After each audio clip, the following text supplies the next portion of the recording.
Hello. Sorry, you got no sound because I muted it and I forgot to unmute it. The irony is, yeah, the sound that you missed was me just talking about how professional my show is now with the template.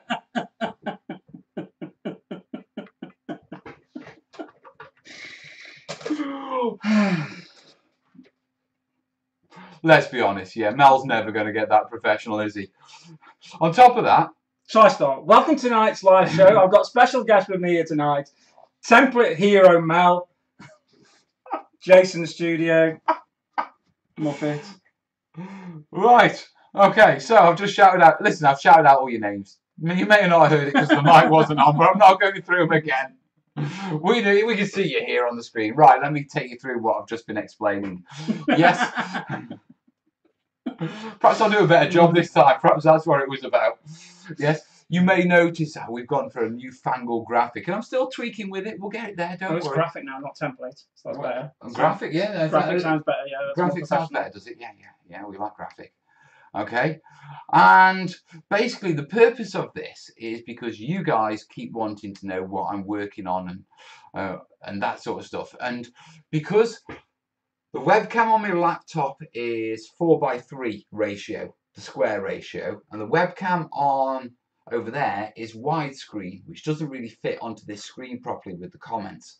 So what I did is I did an overlay template so I can do this, and I can actually show you what I'm working on. So you're not stuck with, you know, my big shiny head all the time. Okay, so that's where the template's about. It's very nice, isn't it? Anyway, yeah, welcome to the show, folks.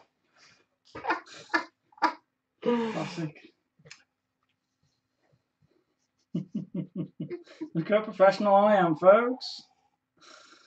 I actually did say that, didn't I? Oh, guys, right. Quick shout out straight off the top. We've got Rudy who's donated now. To bring you up to speed and so you know what's going on, yeah, during these live shows we have PayPal donations. These past live shows you've been donating towards kit, yeah, for the studio. We've sorted the mic, yeah, that's on its way from China. Yeah, we've got the tripod, that's over in that corner. The cameras should be here tomorrow, day after, fingers crossed. Okay, so I can get back to my 2-camera filming.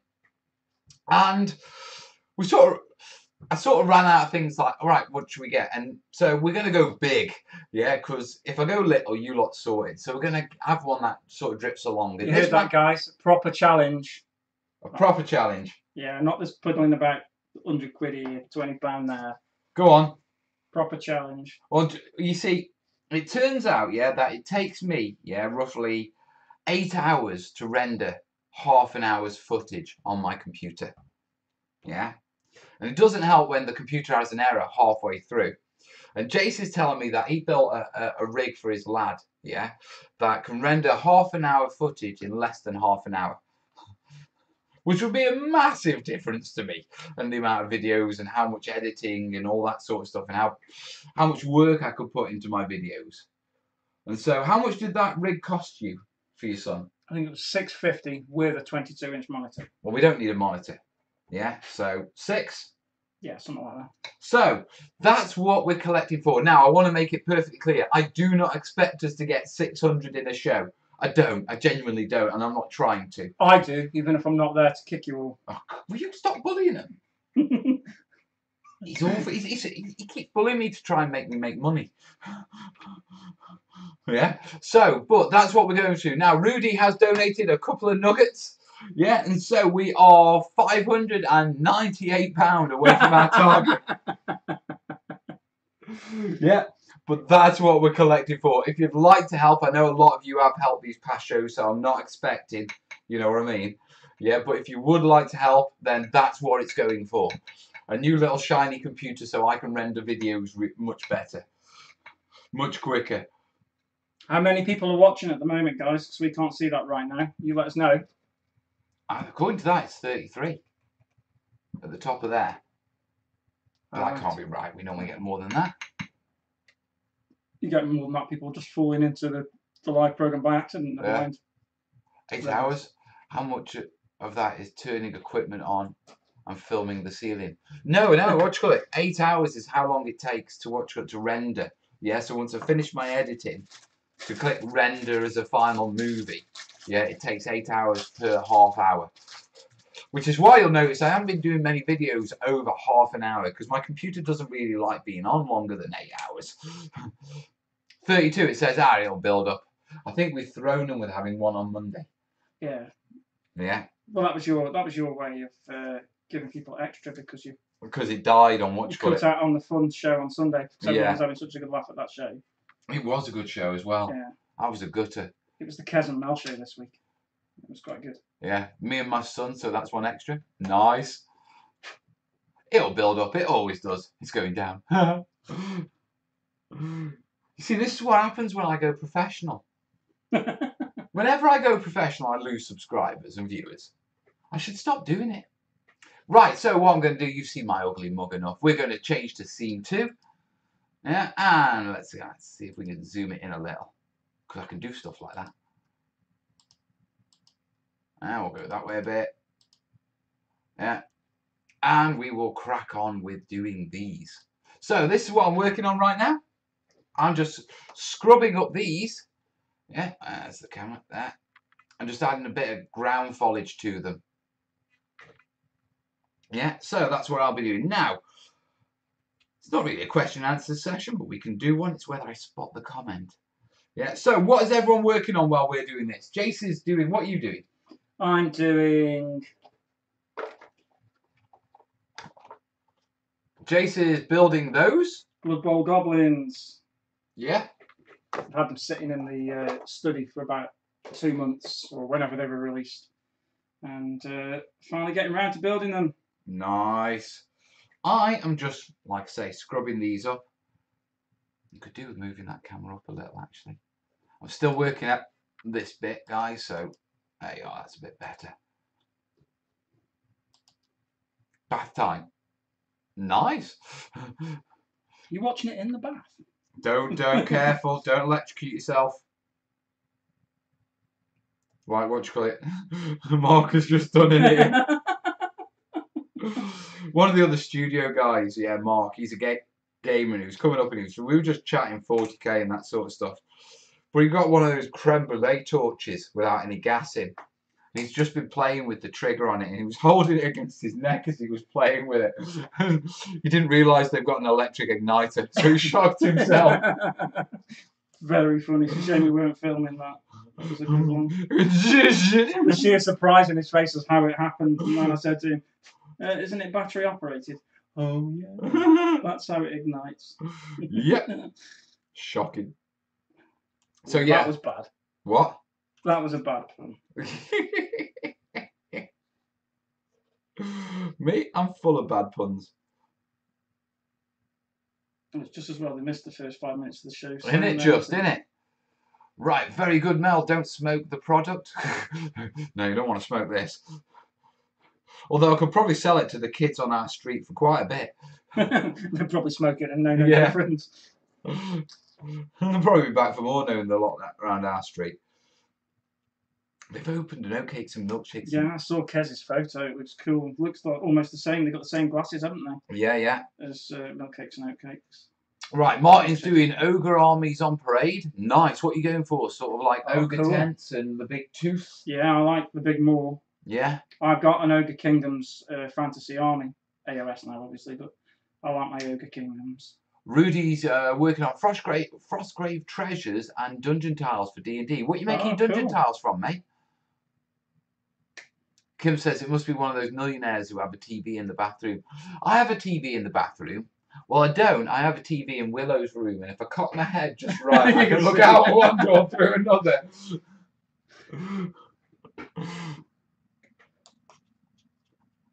Question, is your phone on silent? I don't know. Shouldn't be. Oh, people are PayPaling. It's on silent. It wasn't.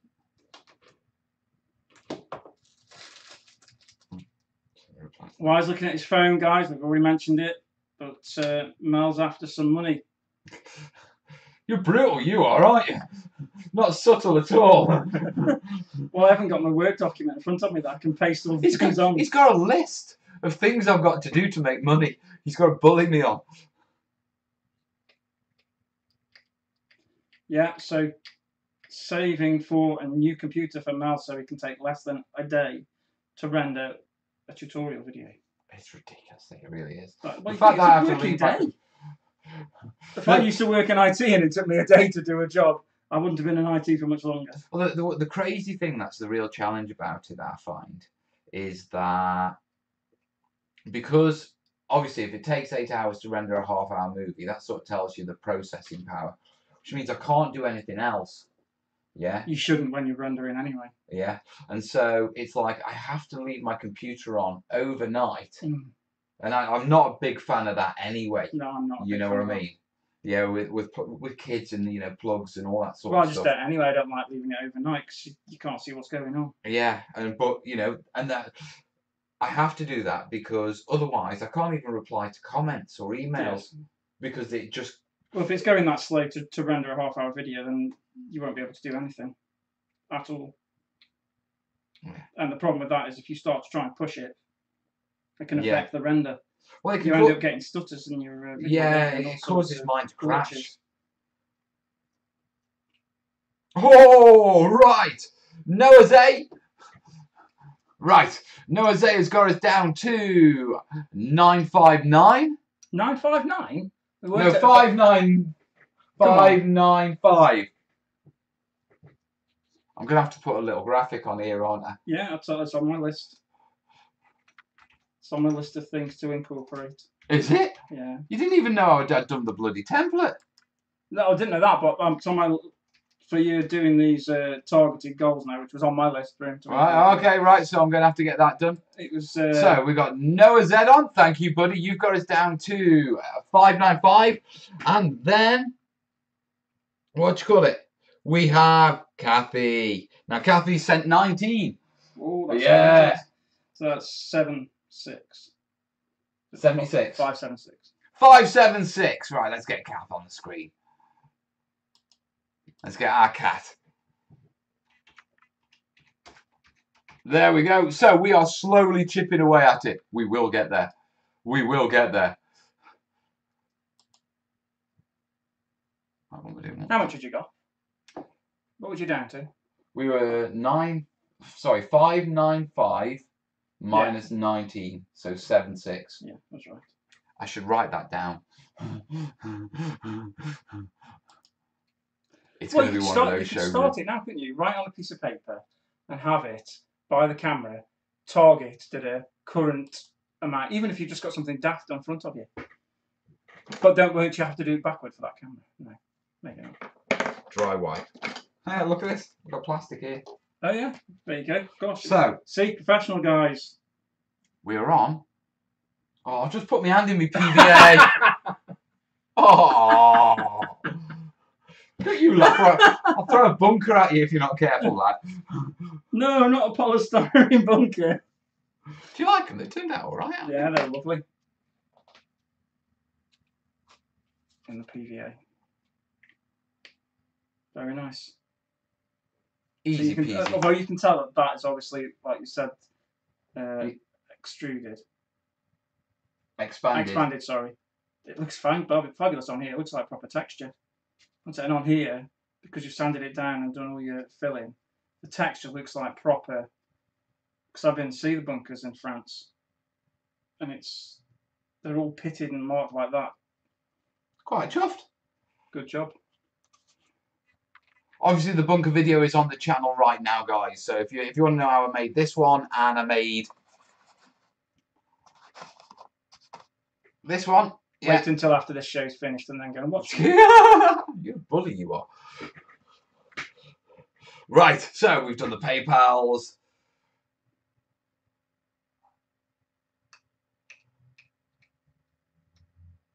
Just make sure we haven't missed anyone.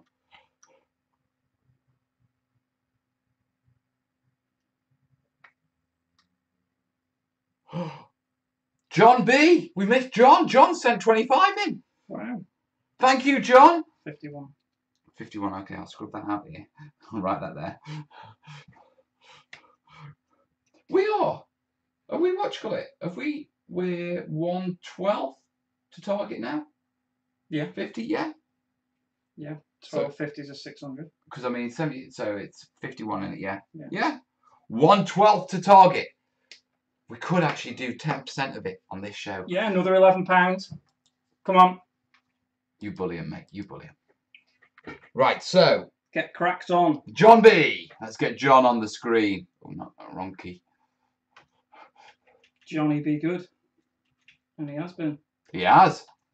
So everyone give John a clap. Never. Also Noah and Kath and Rudy.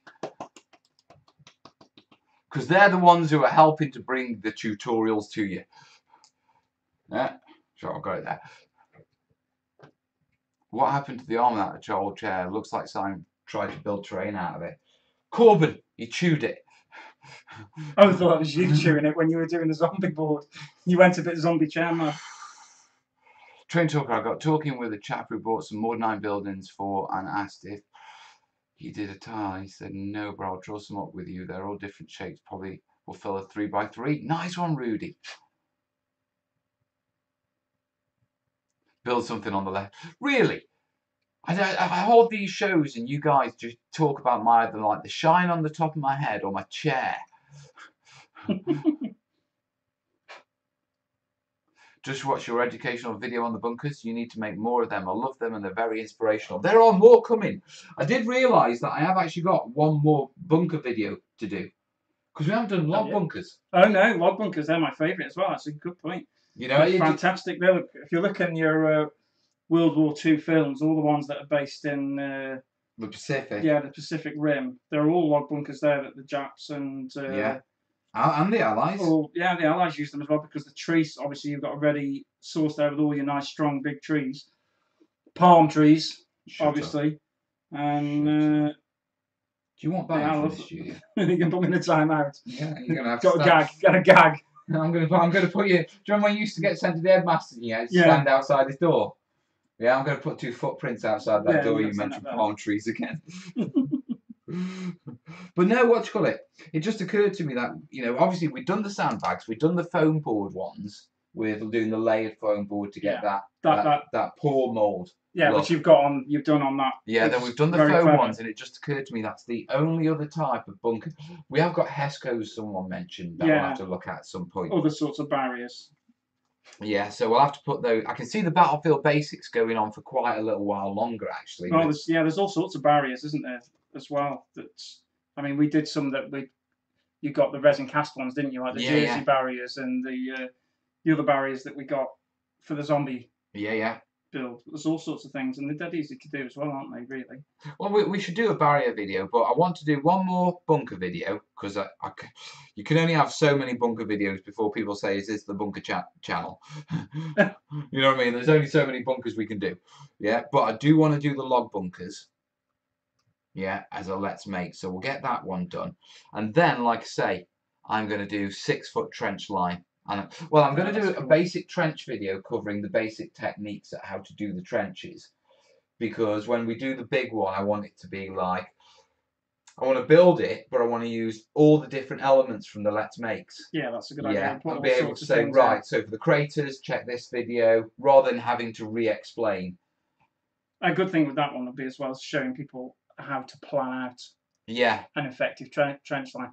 Mal was showing me, I popped in yesterday to see Mal because we haven't caught up for a little while, and he's had a fantastic book. Oh God, yeah. That somebody's lent him. Fred from downstairs. And it's one of these old almanac books from like 1930s, which has every measurement you could possibly think of and all the conversions and all sorts. But Mal was showing me in the back of it, it's even got how the British at that time built their trenches. Yeah. Actually, incredible. How they built it. Yeah, actual blueprints on how they would build a trench system and how they build bunkers and defensive perimeters. It's just to see it. The actual instruction manuals, you know what I mean? And actually, these are the plans. This is how you build an underground bunker. Did you say belong to his dad or his granddad? No, it was his dad. His dad was a regimental sergeant major in the Royal Engineers and the British Expeditionary Force, and he was at Dunkirk. Yeah. It's such a cool little thing to see. We'll have to get Fred into the wargaming as well. I don't think he'll be 40k in. No, but he'll like his bolt action. He'll like his bolt action. We're debating coming up with a bit of a Spoder's wargame club. Because there's a couple of people at the studios who like war games. There's Kai, robot guy. Well, he's a board gamer. He's not a war gamer. But he's shown interest, yeah. If you're a board gamer, it's not that big a step from that to tabletop war games. No, not at all. Not at all. Not with some of the board games you see at the moment. It's becoming quite a hybrid, isn't it? Yeah. If we do it like that, then we're both on screen. Lucky In people. fact, if I do it like that, then we're both on screen without me knackering the screen over. There we are. Right. I hope that you like the houses that emailed you for my scene in the Pacific. I will check my emails in due course, sir. Yeah, those look dope. Mel, any good terrain companies you know of? My group is trying to put together 50 tables worth of 40k terrain. Are you looking to buy? For 40k stuff, I wouldn't actively recommend Foreground. I don't think their sci-fi stuff is 40k-ish. No, it's a bit Affinity. Yeah, it's really good. It looks really smart for Infinity. But it hasn't got the gothicness for 40k. The two I would recommend if you don't mind building stuff and you're not necessarily after plastic is MDF, CT Combat. Yeah. Got some really nice stuff and cheap. But our mate John Banks, he's an eBay seller, but he's got his own Facebook page.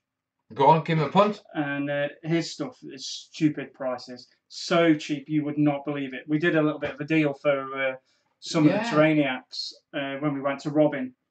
And I'd come back with a bootload of stuff for guys all over the place. But the stuff that he sells is ridiculous. I mean, I'm not joking, I came with more than enough terrain for 2 6x4 tables for less than 80 quid. And that's with a lot of buildings. I'm sure I put a link up in one of the resource hubs. The grandson. Oh. Grandson. Sorry guys, just a little video of my grandson walking for the first time. Oh, cool. Yeah. But yeah, he did an awesome deal. That was a red. Was that red on blue in Nottingham? Yeah. We're doing that. I don't see why not. It's good to support. It's good to support the local ones, isn't it? Yeah. A small, and even though it was a small first time, it's actually still quite big considering the size of what it had. It had some good speakers as well. Rick Priestley was there. And I didn't see the speakers. I didn't see them, but I've heard good reports about the stuff that went on. Gav Thorpe was there, and with his big stompy robots. John Banks, eBay name. Do we know what it is? It's a strange eBay name. It's like something. I think his name's JMB, MDF, something or other on eBay. Okay, could you describe one item that they could search for? He does adobes. MDF laser cut adobes. Yeah. So you'll be able to find him by doing that. But you'll tell him because they're dirt cheap. Yeah. I mean, you get decent. You know, when you were talking about you wanted the Eastern stuff. Yeah. The Eastern sort of. Yeah. The World War II type stuff that would be good and stuff like that. He's got loads of that sort of stuff. He's got loads of stuff that's suitable for 40k. Loads of stuff that's suitable. In fact, he's just starting. I've just seen him posting quite a bit on Facebook. He's starting a new range for 40k. Right, very quickly just to jump in. Yeah, Rudy is up. He's gone for another 11 quid. You're already on the screen, well, Rudy. Hey, they are 10%. Yeah, so we're on 10%. Yeah, so that takes us down to 540. Yeah. Nice one, Rudy. Come on, people, follow suit. Yeah, we have. The money we've just saved, who was it? Was just asking about 40k terrain. Julie G has sent us 20. Whoa! Yeah, so we are down to 520. That's over 10%, isn't it? That's well over 10%. Yeah, 520. Nice. That's well on the way to another 10%. Right, we've got to get Julie on the screen. We've got to get Julie on the screen. Well done, Rudy and Julie. Good on you. Thank you. Do you know what? I know it's highly unlikely, yeah, but if we did actually do it in this show, Kez would be gutted. Why? Well, because I'd be getting a new computer. Yeah. Her laptop barely runs like Cody. Oh, if you're running Cody, I'm much more. I'm not interested in running Cody. As long as I can get my Borgias on my Netflix for when I'm working in the studio. So, Julie's on the screen. Let's give her a massive shout out. Oh, that's going to get me comments right. Yeah, so whoever was asking about the 40k terrain. Just before you jump back in that. Thank you, Julie. Nice one, Julie. Nice one, Rudy. Was there a message very quickly? Yeah, we just saved you loads if you look at John's stuff and TT Combat.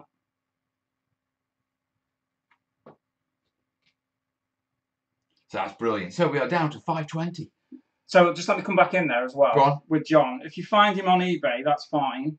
But if you deal with him through Facebook, his prices are even more stupidly cheap. Yeah, because he doesn't have to pay his eBay fees. No, they're stupidly cheap on eBay anyway, considering the fees and the postage cost he has to pay for stuff.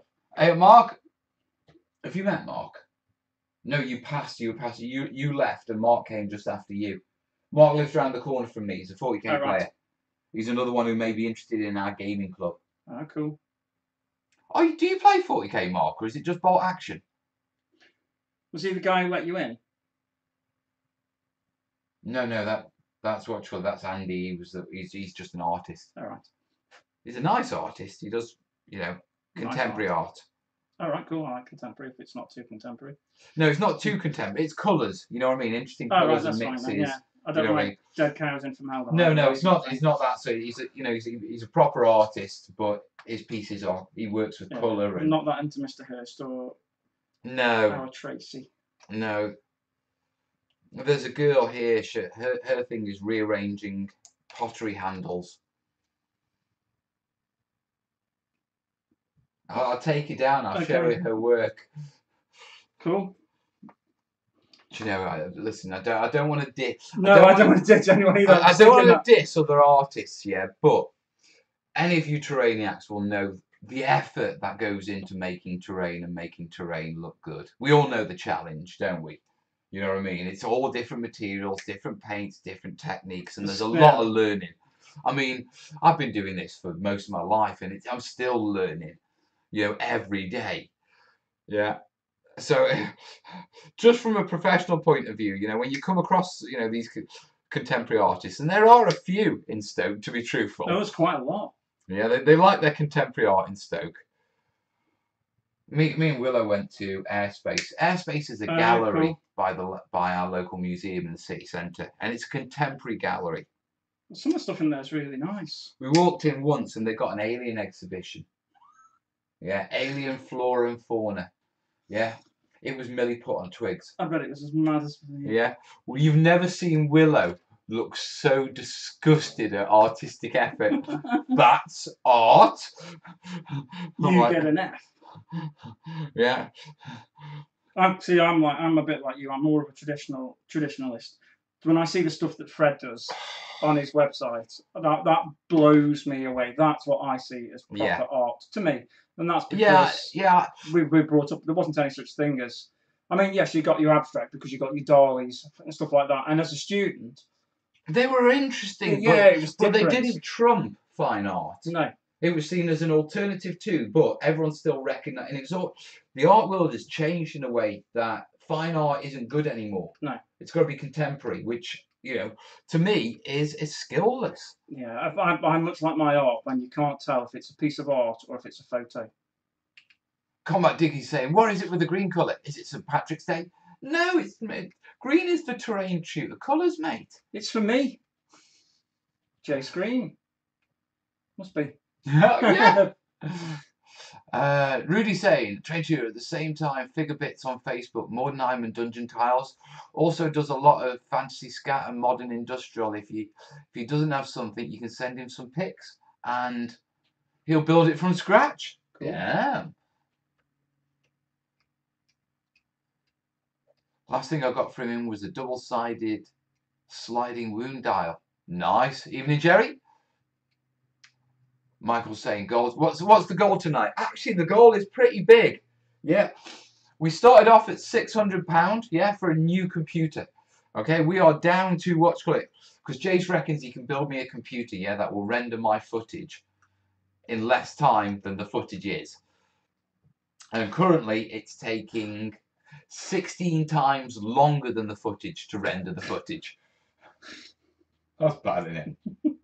Would it be quicker if you did it as like a cartoon and just drew out? If I actually drew the tutorial and did it slow. Did it like a Disney cartoon, not even CGI, just like the old. Do you know what? Snow White. A couple of standard cells that I could reuse. Or even bring Extreme and Kicking into CGI and take photos and do like stop animation.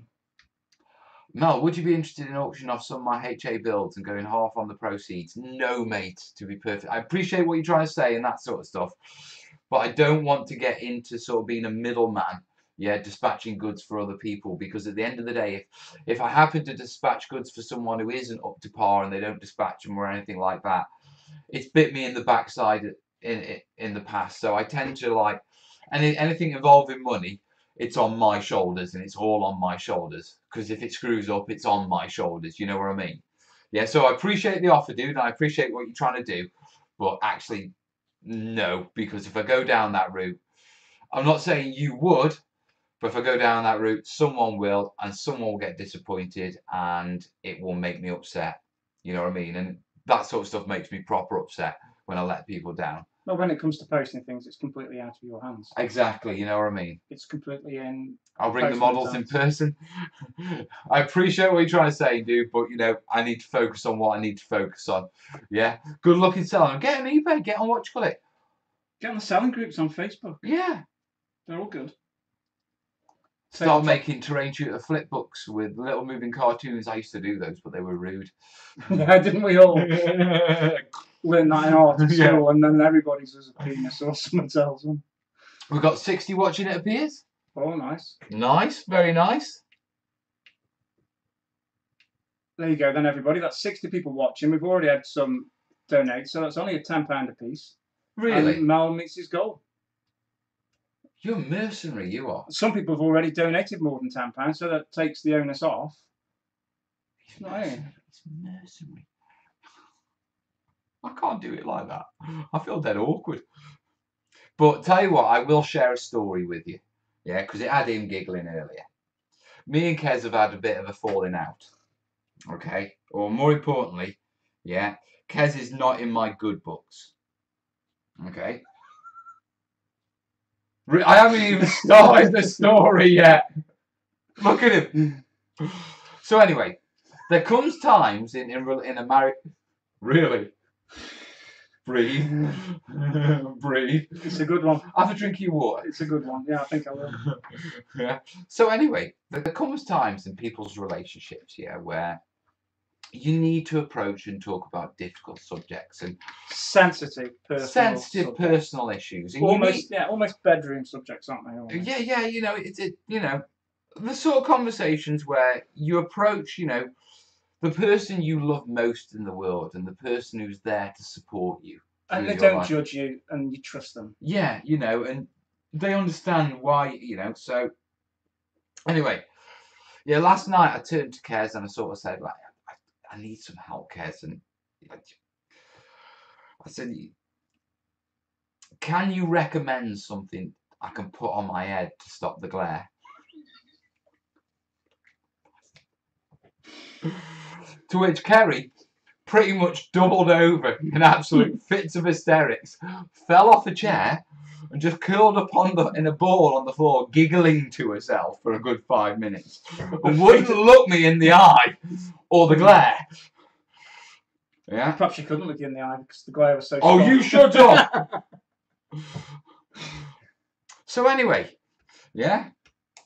I'm not really talking to her at the minute. She's upset me. But see what I do for you guys. I'm actually looking at wearing makeup on these. Yeah. Dragmail's getting ever closer. Calm down. The day will arrive. We can't risk it. We cannot risk it, you know. Kez is all up for it. I know, but it's it's the YouTube backlash. You do not want to offend the trans community. Well, you're not going to offend them, are you? You do a good job of it. Mate, yeah, it came up in Watchcall. It came up on the terrainiacs group, and it turned into a massive discussion about whether it would be. Yeah, including comments like, "I'm not offended as a trans person, but it could be offensive." That's why it needs to be done properly. That's why Kez has to do it for you. All right, or I'll get a drag queen in to do it for me. Yeah. Because that way, yeah, no one messes with drag queens. No, I wouldn't. No one messes with a drag queen. Yeah.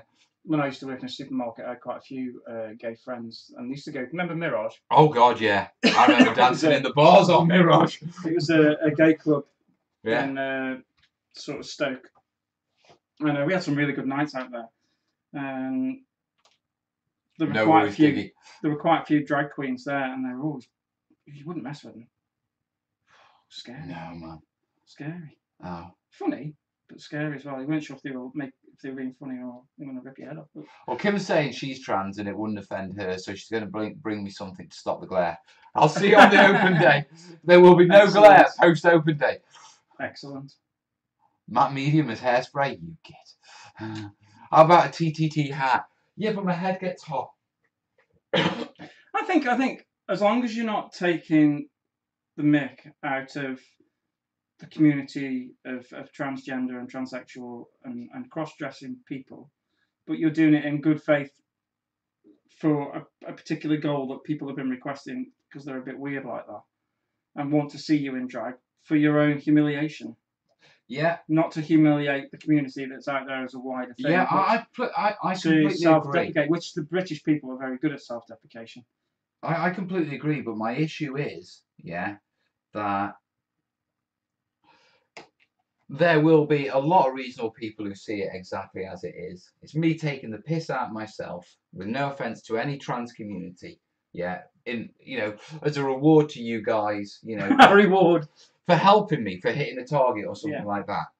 Yeah, but there will be, those that, no matter how it's presented, will find offence. Yeah, and if there's one thing the internet is incredibly good at, it's stirring up a storm. Problem is, everything you do, somebody's not going to like. Doesn't matter what it is. Like these videos. How many dislikes have we got tonight so far? Oh, well, and by the way, while we're talking about it, hit the like button, please. We'll have one dislike for sure, because someone's got a bot that dislikes everything I do within a minute of me uploading it. Well, today's video hadn't got a dislike on it when it got 250 likes. It will do. It will do, but it hasn't. Mark's playing he's not played in a long time, mate. Well, I haven't either, mate. Don't worry about that. Kat's saying, how about a huge head tattoo? Don't give Kez ideas, man. I've already said that. I've already said about a tattoo. Yeah, I've already got one tattoo. Well, I've got a couple, but you're not seeing those. You've seen them at the top of my arms. Yeah, but that's Kez's latest work. She's named me. Tell her why. Tell them why she's had to do that to you. Okay, in 4 years of marriage, in 18 years of marriage, I've lost 4 wedding rings. So she's not buying another one. Right, I'll stamp you. Cattle prod. I lost my wedding ring, yeah, but it stayed lost for what you call it. Yeah, okay, the reason I took my wedding ring off is if it reminds you, yeah, I am by trade a qualified physiotherapist. And, Kez's back has been hurting since she's been doing tattoos, so I took my ring off to give her a massage. Okay, and then my ring disappeared and I couldn't find it for about 6 weeks. Yeah, so I gave up looking for it, and Kez says, right, okay, you're going to have to do, right, I've got a solution for you. And we went with this. She tattooed this, yeah, I found my wedding ring in a knicker drawer. When I was putting the washing away. There's a guilty admission. I was putting the washing away. Right, there you go, folks. This is why Mal is uncomfortable about drag Mal, is because it's a bit too close to the bone that what Mal obviously gets up with when Kez is at uni. Oh, calm down, young man. Wilder28 is saying, what you call it, gophers will be offended. William said that. 28 is saying, I'm offended by ball shine. Diggy saying she's branded you as cattle. Yes, she has.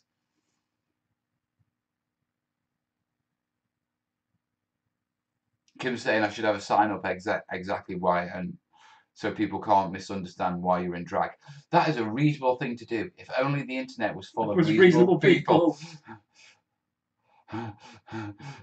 Croix is saying, quick, I'll dislike real quick. Nice one, dude. It's simple, Mel. Someone will always find offence with anything So just do what you like and screw the haters. How can you be worried about that when you've got, we're on politics, but quickly in and out, dip our toe in the water and not go, how can you be offended when you see some of the things that's going on in world politics? Because Not mentioning anybody across the pond who's strange. to be truthful, it's not just across the pond. I I said world politics. The world is going nuts across the board. It is not good. Do you know what? What are the two old geezers on the Muppets that stand in the Statler and Waldorf. Statler and Waldorf? That's us. This show's a load of rubbish. I'm probably going to get a copyright strike for humming that. I love the Muppets. Yeah, me too. Good entertainment. Yeah, funny. How are you doing with your goblins? 3 done, 3 down. They're big bases, aren't they? Yeah, too big for these goblins.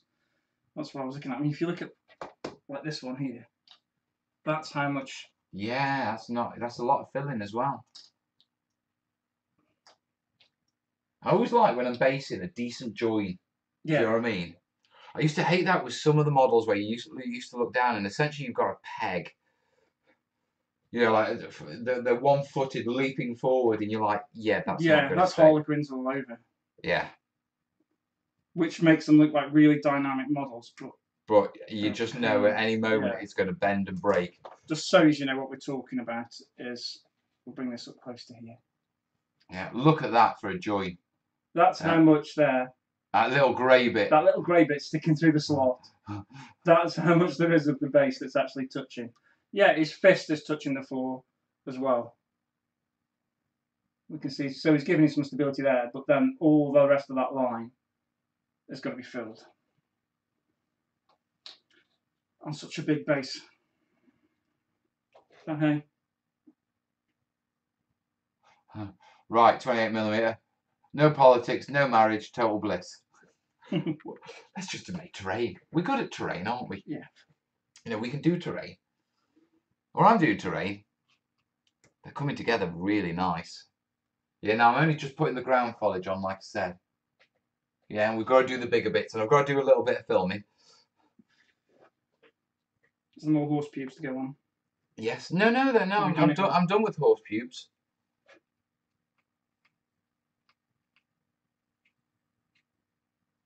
How are we doing on target?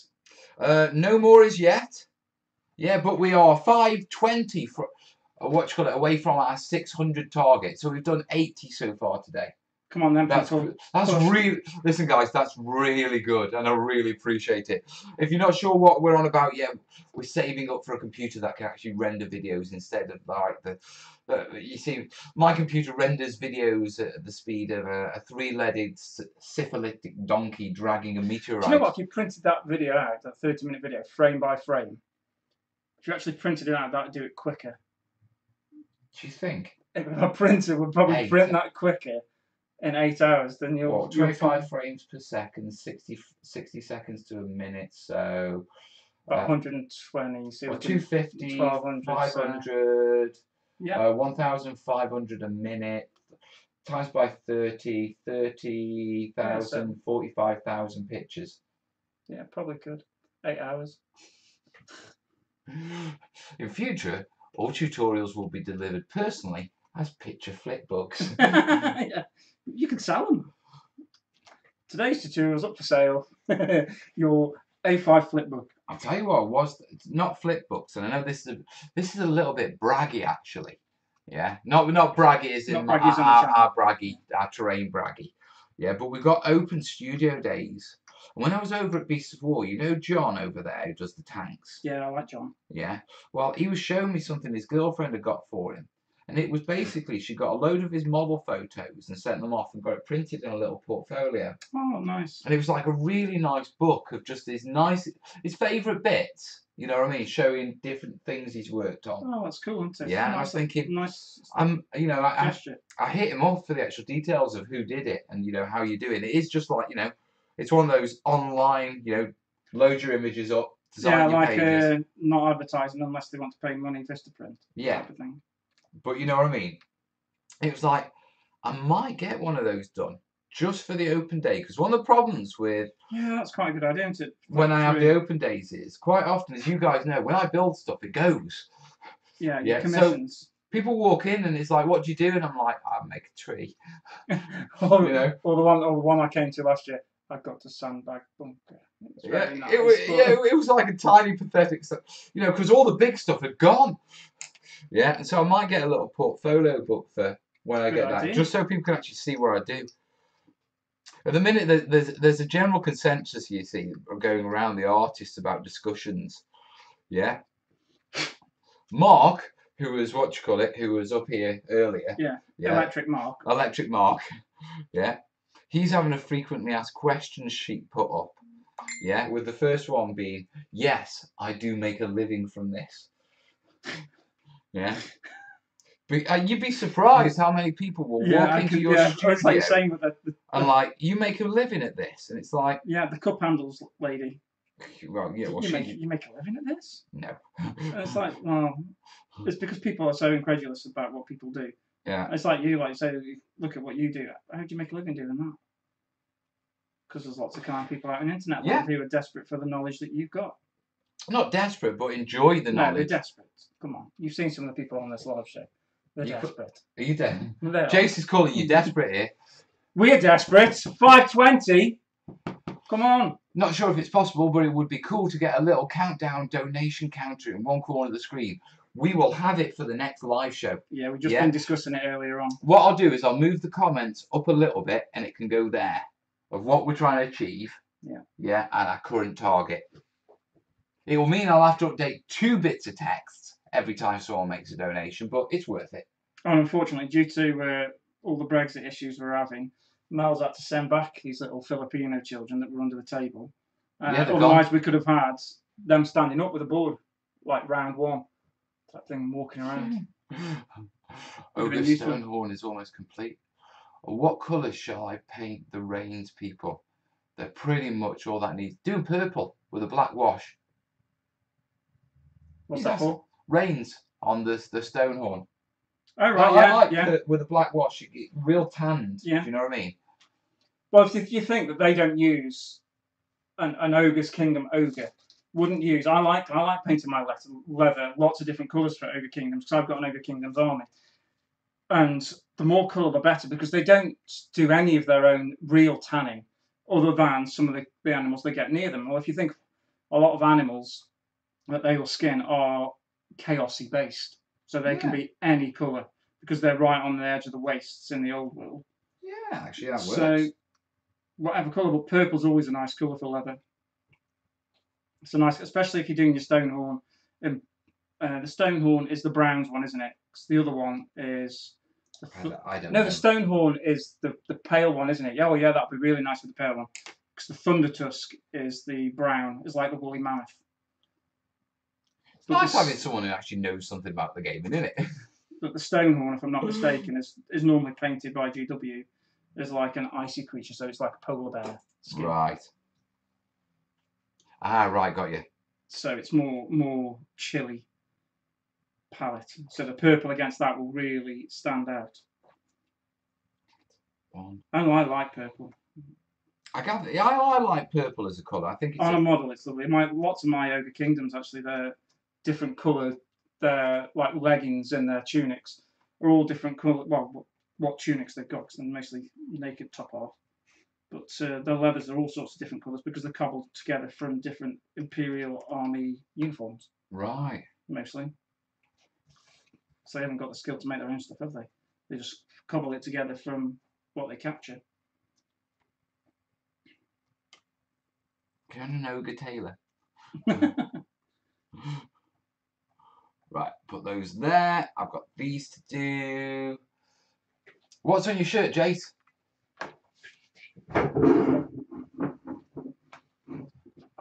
With great beard.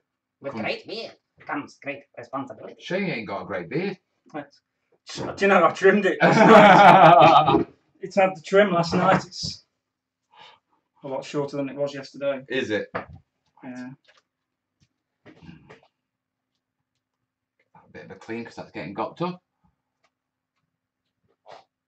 And then we will crack on, get the rest of these done. I'm doing really well with my jungling.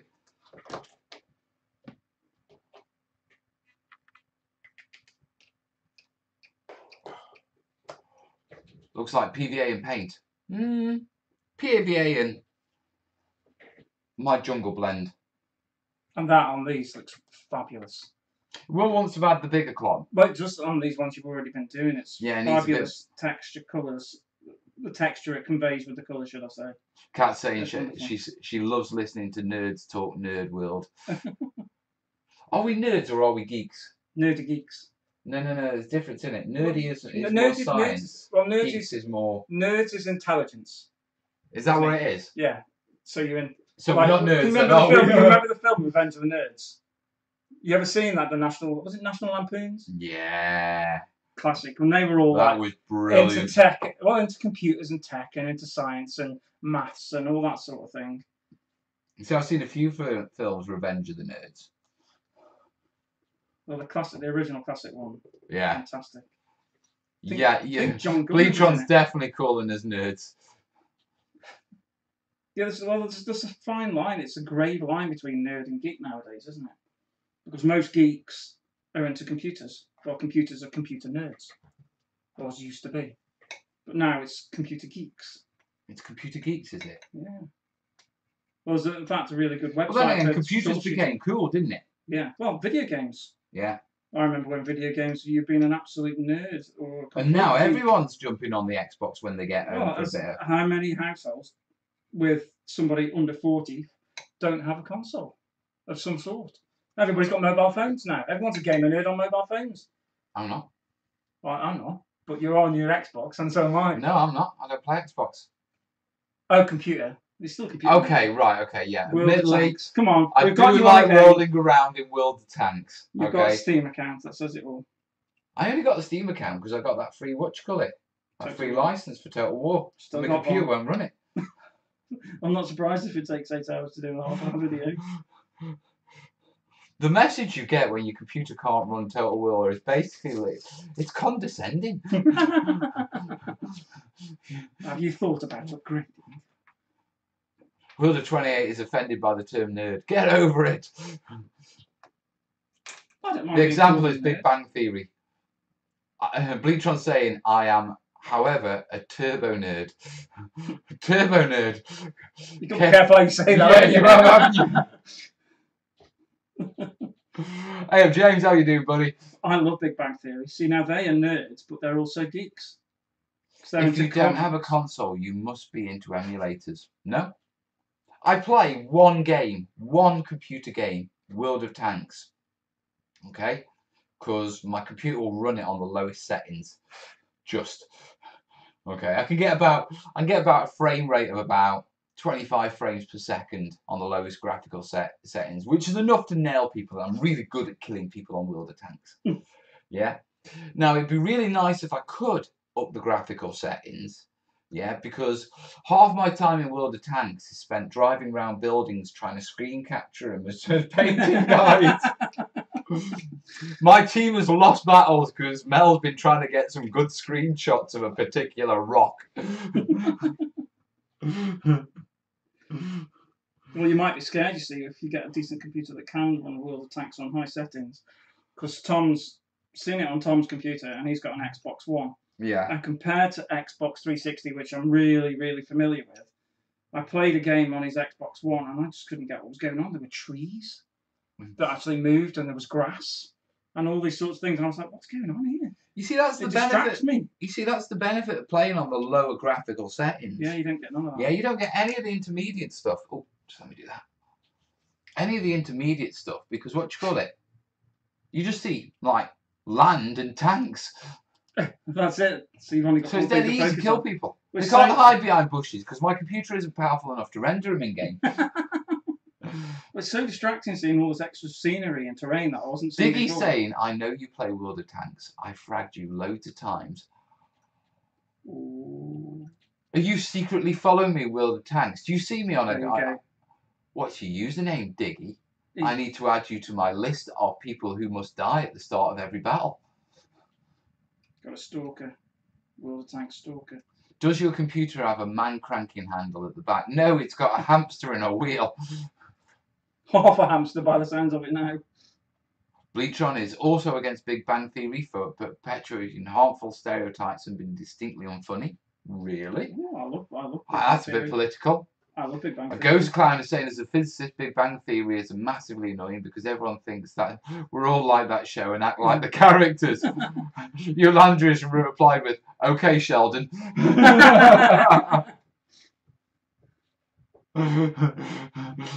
Ghost clown, Yolandris shakes fist. That was beautiful, Yolandris. George is back from Texas. I did see your footage. Thank you, George and Lonnie.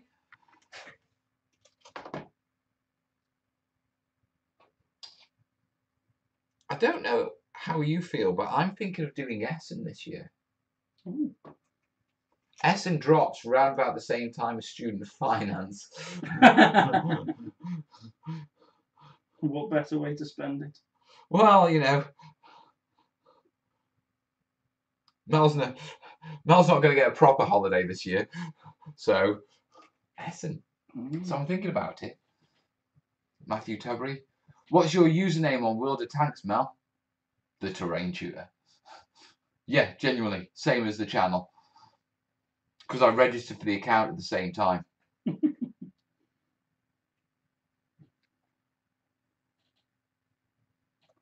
Okay, right, Essen crew. Is Essen? We had this conversation about Gen Con, and we know we've had thoughts about Gen Con, but Gen Con's a big jolly. Essen is a little bit more doable. Yeah, I'd love to go Gen Con. Yeah, yeah. So is Essen worth it from a terrain point of view? What do we think? We need Ant Evans because Ant goes all the time.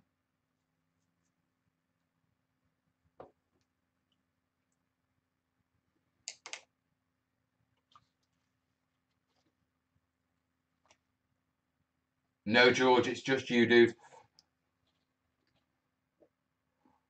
But let's face it, who wouldn't want Big Bang's Penny as a girlfriend? No, no. No, I used to. No, not Penny. She was nice at first. What's the name of the what you call it? The biologist one. Amy. Yeah. Salma Hayam or something. I forgot her real name. She's actually a biologist, isn't she, as yeah, well? she's a real. That's what they brought her in for originally, wasn't it? For consultancy type of thing. I have to say, I have got a little bit of thing that she's like the brooding. It's not librarian that. type. Though, it's isn't not she? that. Yeah, I'll be honest with you. I really like smart women. Yeah, that's a real big plus for me. Yeah. And I hope I don't offend anyone now, but you know, prior to become married to Kez, who is a smart woman, she's doing a master's at the minute in ecology. Yeah. My dating experience have proven me, yeah, that smart women are always the dirtiest. I like having smart. My wife's quite smart. You lucky bastard. And I like my wife being quite smart because it's nice. When you want to discuss something that's fairly intellectual, such as the state of the world or anything that's got a modicum of intelligence to it, you can actually have a conversation. Yeah. And there's the views that are coming back towards you that might not be the same as yours, but they're well founded. Yeah. Agreed. There's intellect going on there, so it's give and take, isn't it? I mean, I've come to Mel so I can dumb down a bit. It's quite cool. He stepped into that one, didn't he, folks? I didn't even step it. There was no part of my participation in that. You started off by saying you like intelligent women. Well, you're safe on both counts then, aren't you? True. I don't just come here to be abused, you know. I do go at home as well. Yes, don't we all?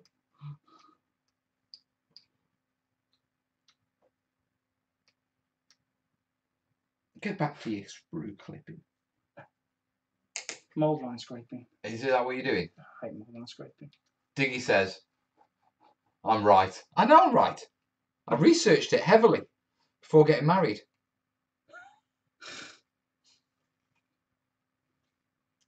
And So now, you failed then, haven't you? why? Because if Kez was so intelligent, why would she have married you? How many of you out there were thinking that but didn't have. Don't be looking for what you're. Don't be looking for. But didn't have the beard to say it.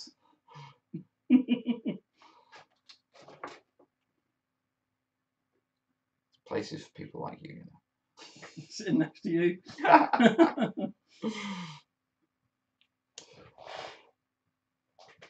I afforded this anyway. I've just brought in loads of Lord of the Rings models. Yeah. Stick in a swamp. As you do. Mel's audio underwater effect.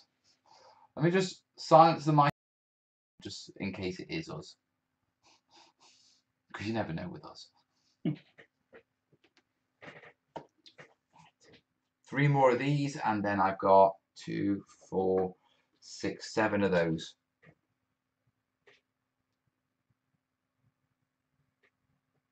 So get these on. This is my Burma board, obviously, guys, that I'm working on at the minute. Yeah, I've got to do the bigger pieces in a minute. I've got to do a little bit of filming as well. But we can do that later. I don't think I'll get them finished tonight, thinking about it. I was planning to come in and just do the big pieces tonight, but I really wanted to get these scatter pieces done. It's one of those jobs that I know it's been like, I need to do those, I need to do those. Right, get them out, get them done. You know what I mean? With the little... Yeah, the fiddly bits that aren't the most fun or interesting because they are a bit fiddly and they're a bit small. Yeah. They don't look as impressive as the nice big ones that you've got. You don't get the same sort of centre reward. No. Yeah, but it's one of those things that... But once you've done them, they set nice. the rest off. Yeah, exactly. Well, look at them. You can see it coming together now, can't you? The colours, it's working nice. It is working nice, and I'm quite pleased with it. That's always the way. It's like when I was doing the D-Day based on your Battlefield Basics stuff. Yeah. And doing all the barbed wire traps. 20 bases of them, soldier free. God, yeah. And then doing all the tank... sandbags, making sandbags. The check things. Oh. Hedgehogs, the check hedgehogs. Yeah. Making about 30 of them. It's just mind-numbing. But then when you're doing the bigger stuff, like a big sandbag dugout or gun emplacement. Kim's saying Amy would follow me back on Twitter. Why would she follow me back? Does she follow everyone back, or do you think she'd find me interesting? What's this Twitter thing then? I stay away from Twitter. Scary. In fact, that's a lie. I follow one person on Twitter, and that's Chris Perkins. Who's he? He is the Dungeon Master to the Stars, works for Wizards of the Coast. Ah, right. Someone's asking what's on the table at the back. We've got some jungle pieces, some tins, and my bag, and some tools. Not much. Check hedgehogs? Yeah, check hedgehogs. They're anti-tank traps. You know, the concrete spikes. They're in the Battlefield Basics playlist. Yeah. And they're dead cheap because you just use old sprue. Bribe the kids with chocolate. Oh, kids.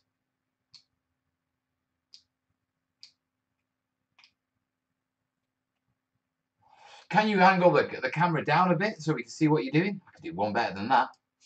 I can switch to our alternative camera. I love that. He's ever so pleased with himself. I have. I spent ages trying to work this out. You got to remember, I'm not a techie. You know, so anything involving computers or anything like that, I have to literally learn everything from scratch. I mean, I know it sounds daft, but well, that's how techies live. That's how I learned most of the stuff. I spent half an hour trying to figure out why the transparency wasn't working with the JPEG. Yeah, until I actually learned that, okay, you need to use a PNG for it to be transparent. Yeah, or a GIF. Don't even start me on those. I tried that as well, but the colours weren't right. Yeah. So like I say, you know, Mel's very much, you know, same with video editing and all these things, you know, just to put them in context, you know, I am not a tech person. Yeah, and so every little thing that you see technical wise, the improving of, I mean, learning how to improve sound. I've had to learn all about sound. Do you know what I mean? Well, it's actually, if you want to get it right, it's a very complicated, very involved no part doubt. of the medium. because there are so if you get a piece of sound software and you look at the graphic equalizers, the amount of options in there will make you go dizzy with the number of options and then trying to understand. My uncle, as a layman. Well, yeah. I mean, my uncle works in the music business. He used to sort of do setups for a company called Bullet Sound as was at the time. So they used to do all like festivals, and they used to do all, do you know, like the balls that they have at universities. Yeah. Used to do all that sort of thing. So what he doesn't know about sound isn't worth knowing. But then he showed me a graphic equalizer he got that he was selling at the time, about this big. Yeah. And you plug it in, and it's about £3,000 worth of kit just for this one graphic equalizer. And it was just, and you can control it from an iPad, and you just look at it. Yeah. About 50 different sliders you can change up and down. Yeah, and you're exactly. like, what the hell? Stereo, mono. Yeah. Mute. Right. Westies in the house. Although Mel hasn't got the hang of mute and unmute yet. Motheth is saying, silly question, but those aquarium plants, yes they are. Gary Adams, what's the best way to paint camo? Freehand or masking? Also, how many colours would you suggest to do a forest camo? Depends. I mean, if you want to do British DPM, that's 4 colours, isn't it? Black, light green, dark green, and a brown. Yeah. If you want to cheat a bit, and the way that I've done it on, especially on tanks and bigger things like that, or on buildings, is you can buy some fabulous camo templates. Yeah, airbrushing templates. Yeah, and then airbrushing with those is a doddle. And obviously, camo is a very complicated thing because it depends what field of war you're setting yourself in. Well, Arctic camo, desert camo. The problem with camo is if you do it good, it makes your models look rubbish. Yeah. Because it breaks up the detail of them and it camouflages them. Yeah. Yeah, and so your models don't actually look that. It's weird. You have to do contrast camo. Yeah. Just like you do with the contrast highlighting and edge highlighting, it has to be slightly more contrasted than you would have, because you're not wanting it to be a real world application, so you don't need to be hiding your model from people's eyes. Whereas, although I did that with my Imperial Guard. A big Challenger tank, you do want to try and hide from something that's flying by in the sky. I painted my Imperial Guard in exactly the same paint, yeah, that I painted my terrain in. So when they stood in the buildings, yeah, they blended into the back. The amount of times I got people with that. That's cool though, isn't it? They were a city fight army, and it was a city fight table. That's cool. And they were camoed perfectly. Yeah, but camo's all about, actually, the blacker lines. Oh God. Oh, stiff leg. Mate, I've been lying and my kneecap was pressed against the nerves that comes around the head of the fibula. Oh. Yeah, and basically my entire foot has gone. Can't put up. Oh. Splatter with a stiff brush? You can do. Camo painting on figures rather than tanks, though. What for? Bolt action or for something else?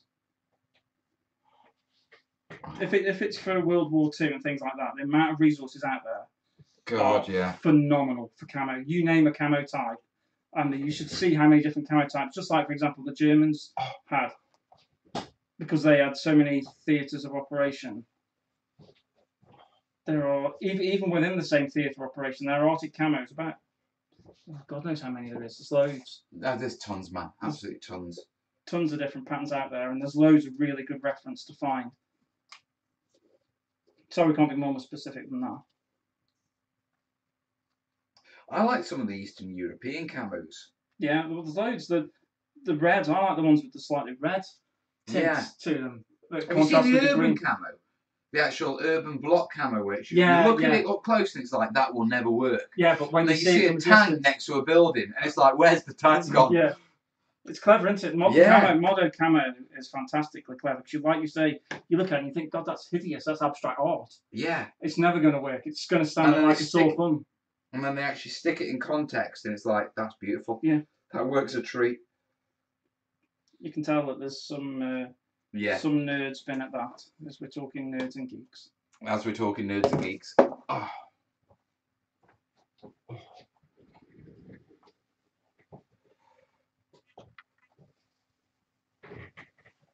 Oh, just one click. Oh, it's not going to click. You git.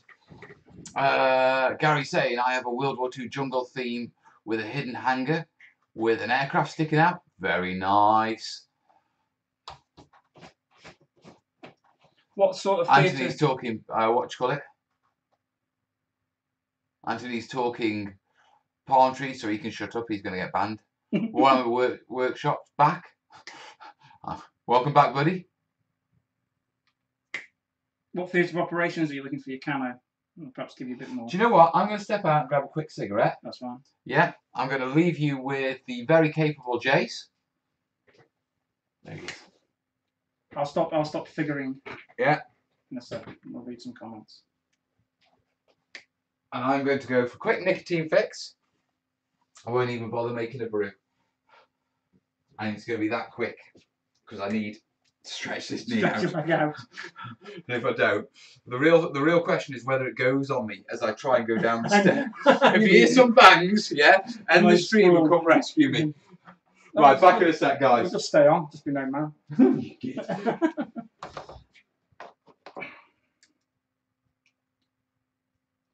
There we go. Oh, West Side in the house. Let's move all this crap across.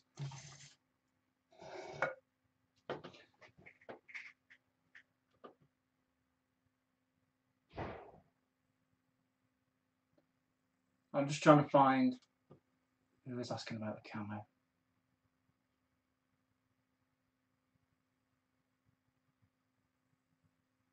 Hey, Ant Haywood, are you alright, mate? I hope everything's okay with you. Disturbing to read your Facebook post, but I hope you're alright, mate.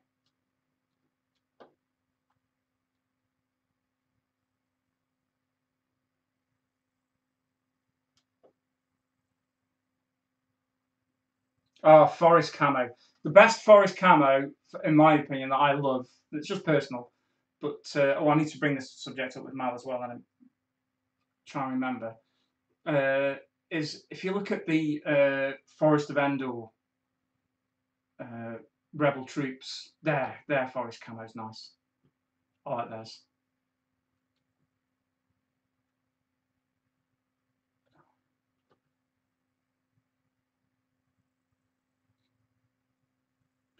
Yeah, well, Mal's not here. Fundraising still going on tonight. Mal's after a big fundraise this week. He's mentioned it to a few of you already. I'm guessing who's still here. But his computer at home's taking him 8 hours to render a 30-minute video. So it's not up to the job. And he's asked me to try and source him a new computer. Because that's kind of my thing. And I've said I can get him a pretty decent one that will do it pretty quickly for about 600 quid. So he's fundraising for a new computer that he can render his videos in reliably and quickly. At the minute, you fantastic people out there have so far raised £80 towards that target. So we are, at the minute, £520 we're after. Let's see if we can surprise him a bit while he's out having a quick fag and get some more PayPal going on. Just a quid. If you can afford a quid, just stick it in PayPal. Send it as friends. So neither side gets hit with tax crap. And it all helps. It's fantastic.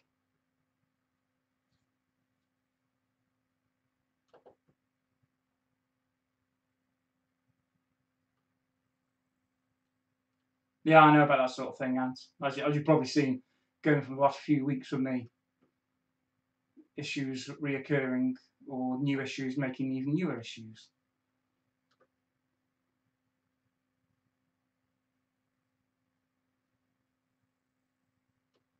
It's probably going to be an i5, but quad core. The one that I'm thinking that I'll sort them out with. I mean, obviously the three main things that you need to do fairly decent rendering is a good CPU, and the i5 quad core is excellent. Reasonable amount of RAM, but that's not the big issue. But a solid state disk is going to be the biggest thing, because the access rates are obviously going to be far better and far faster.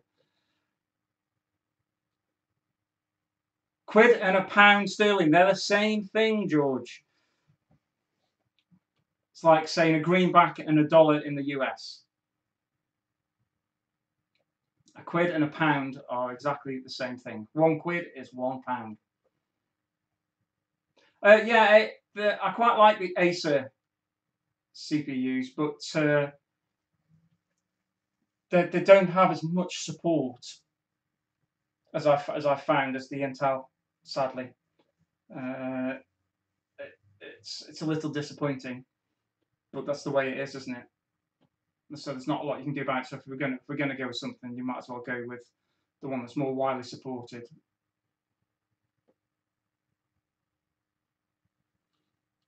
Yeah, it's probably going to be between 16 and 32 gigs of RAM west side. Probably a 250 gig SSD and probably a terabyte HDD drive with probably 32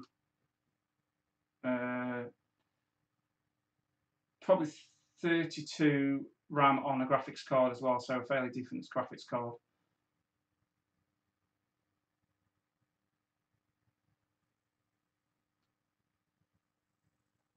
Oh, that always hurts, Ghost Clown. Remember those days when I first started building PCs and manufacturers would change things? I mean, it's a minefield now if you don't know what you're doing, because manufacturers, although they're supposed to have been universal standards, let's take USB for a start. So let's go down that sticky route. USB 1, then there's USB 2, then there's USB 3. All work with each other fine, but the throughputs are ridiculous compared to one and the other.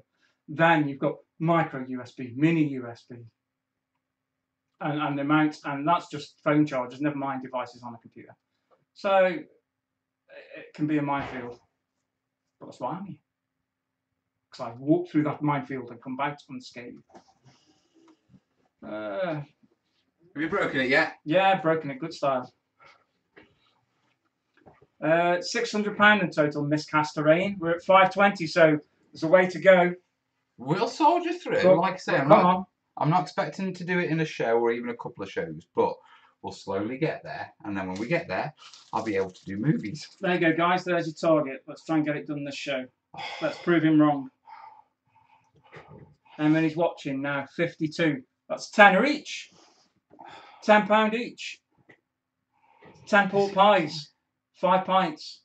Although where we were, we went to Llandudno, the Beaches Hotel on the front. Oh, it's going to cost you a lot more than that. £3.80 for a pint. Oh, that's like London. Yeah, £3.80 for a pint of Carling extra cold. I once bought a can of Coke in London. It almost gave me a heart attack. I was lucky the bar was right next to the toilet, because when he told me, I was like, I'll be back in a sec.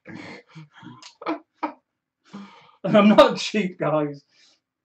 But living around here when we can get pints still for about £1.80. Yeah, we're in Stoke. £3.80 was like, oh my god. Not to give a Stokey a heart attack. Can we afford a round? You can have a pint and get a chippy and have a decent meal for that.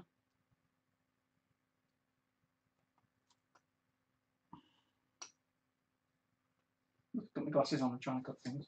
Bad idea. Bad idea. Get rid of that bit. Don't mind that bit. No, leave it. Mistake.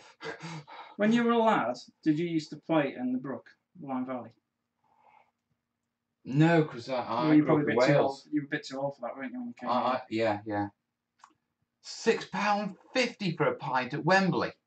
Well, that's Wembley, isn't it? Yeah, we went to the theatre to watch something, watch some Bee Gees thing my wife had for her birthday, and that was like about £4 a pint. Miscast. I'm currently using Sony Vegas Pro. Yeah, but I'm hoping in the future to get a subscription to Adobe Premiere, because I've been looking at it, and Adobe Premiere works far better for multi-camera editing.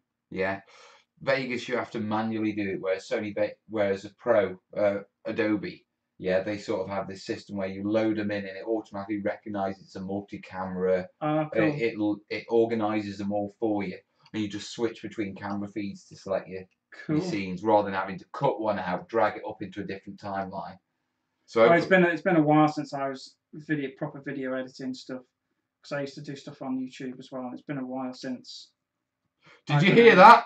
That means there's a YouTube channel out there with the Jace has got a YouTube channel with videos on it. Oh yes. Still there. Oh my terrainiacs, go find Jace's channel. I won't tell you the name then. There you are. There's your challenge. See if you can find it. Right, let me go check what his Gmail name is. Because it'll be linked to your Gmail. I don't think it looks. It's a different account. It's going to be D&D Wargaming, isn't it? There's no D&D. Right, It was all Wargaming. 40k and. Right, well, we're narrowing it down. Bit of Lord of the Rings. Dude, hit Film Pro. One-off payment, bloody brilliant stuff. Film Pro, hit Film Pro. Don't know what you mean, Westy. Is it software or something?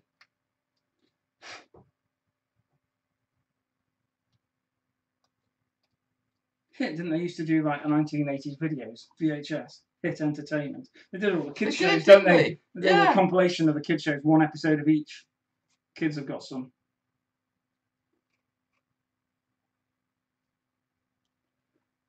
I can't do the modelling and read the comments. Welcome to my life. I use Premiere currently. Worth a subscription, Mel. Do you know what encoder you're using in Vegas? Perhaps we could cut down the time rendering without a new PC. No, mate, to be perfectly honest, I've tried it in lots of different encoders, and to get HD footage, that's my render time. I can render quicker in obviously smaller formats, but if I want to upload in 1080, which is what I film in, yeah, then, you know, it is what it is. I have been tentatively looking at in the future moving up to going to a 4K camera, but there's just no way my computer would handle it at the minute. So, you know, even long before I even look at that, you know, we need to upgrade the computer. You know, I was thinking on the 4K stuff, the good stuff about the 4K is that I can do a big wide shot and still zoom in on it and still have HD footage. Yeah, so it lets me do a big shot of my desk, but lets me zoom in when I need to.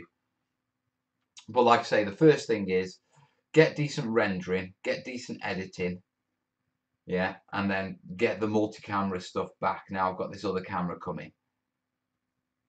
So I can, you know, I just want to get the tutorials flowing again. You know, me and Jace were talking about earlier, and it's been a lot of live shows lately with these commissions and live shows, and it's like, nah, that's not what I've got onto YouTube for. I got onto YouTube to show you how to make this sort of stuff and that sort of stuff.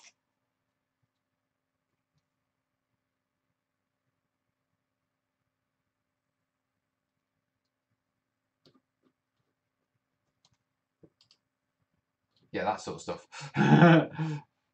Yes, it's amazing. Check out Hit Film Pro when you get time. Will do, mate, will do. Gokhan says he's been doing a lot of 3D work. He knows long rendering times. It's a killer, mate. Michael G sent us a tenner. It hasn't appeared yet, but I imagine it'll be dropping shortly, dude. Thank you, dude. Nice one. We'll wait for the dingle. Or the pop-up as it is. That's almost 20%, guys. Another tenner. Really? Yeah. That takes it down to 500. Oh, no, we need 60s, don't we? Yeah, we need 120 for 20%, don't we? So another 30 then. That's not much difference. Come on, somebody out there. You're awful, you are. That's the profit on one of West Side's toys. Calm down. Question, Mel, how would you recommend doing a muddy road? I would recommend going to the Let's Makes playlists, going to the Countryside Scenics and looking at the Country Roads video. And there's a muddy road video in that. Yeah, very good as well. Very good. Yeah. I did it with filler, I think, off the top of my head. And then it made impressions and tracks and that sort of stuff. Yeah, you got... Yeah, but there's a video in the Let's Make playlist, mate. You'll see it.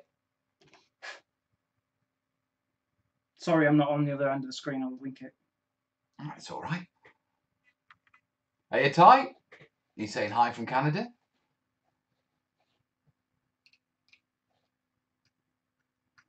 Anthony's saying, split your videos into 5 minutes, send them out to the terrainiacs, get each one and render them to 5-minute chunk, and then you can just add them together. I'd still need to render them together, dude. Yeah, you still got to pack them. Yeah.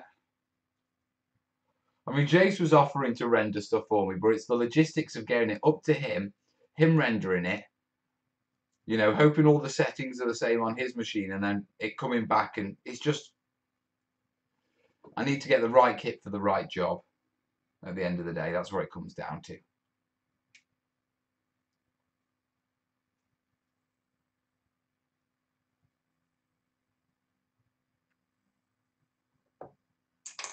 You know, well, part of the problem with my PC is I can only do so many transitions and stuff like that before it starts slowing down.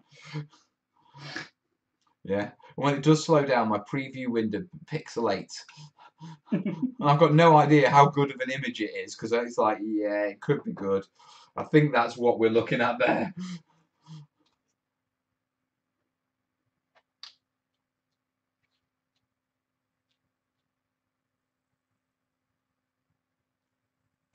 Oh, I just remembered we were talking. The guy who was after the camo Yeah. wanted a forest camo. Okay, DPM. So, well, yeah, pretty much. But I said my suggestion would be to use the forest camo that they used on the Rebel Troopers on Forest of Endor. Because that's a nice forest camo. Oh yeah, actually on the speed bikers, those Well, smocks. he's got those, but then yeah, the smocks are cool. But then you've got the smocks that the guy's wearing as well, aren't you? Like Luke Skywalker wears one, and then the actual standard Rebel troops have got nice camo on them. I can't Which then brings me on to my other topic, which I wanted to discuss on the show, is Final Fantasy. What about it? Sorry, Fantasy Flight games. Oh, the Star Wars Legion.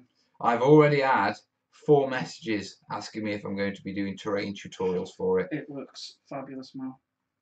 I like Star Wars, but I'm not really into it that much. I love Star Wars, but it just looks so cool. George has sent her a tenner as well. I'll check that shortly. What you call it? Himmel, I want to use water effects on half of a base. What's best to dam the edge? Plastic card? Sellotape, mate. Sellotape's the way to go. Yeah. When you peel it off, you'll have a bitty sort of not clear side. Give it a coat of gloss varnish. That'll clear it up. Question. Any way of making see-through plastic to look like broken glass? I need to make a dome that looks like it's been cracked open by lasgun fire. You've got to scratch it, mate. Yeah, drill your holes and then scratch your cracks on.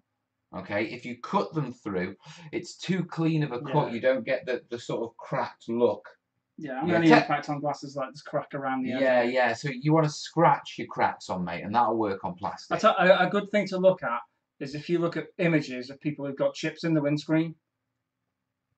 When you've got a chip in the windscreen, because you can see the impact point, but then you've got the cracks going away from it. There's not a hole in the windscreen, but that you just make the hole where the impact point is, and then you've got the cracks going off it. Insane saying, what do you think about Lindy Beard's crossfire terrain and his tutorials? I have actually seen them and they're nice. You know, he does some nice stuff. I'm banned from his channel. As you do. Yeah. I made a witty remark and lots of people liked it, but I don't think he did. You know, in my younger days of YouTube. But no, I like Lindy Birch's stuff.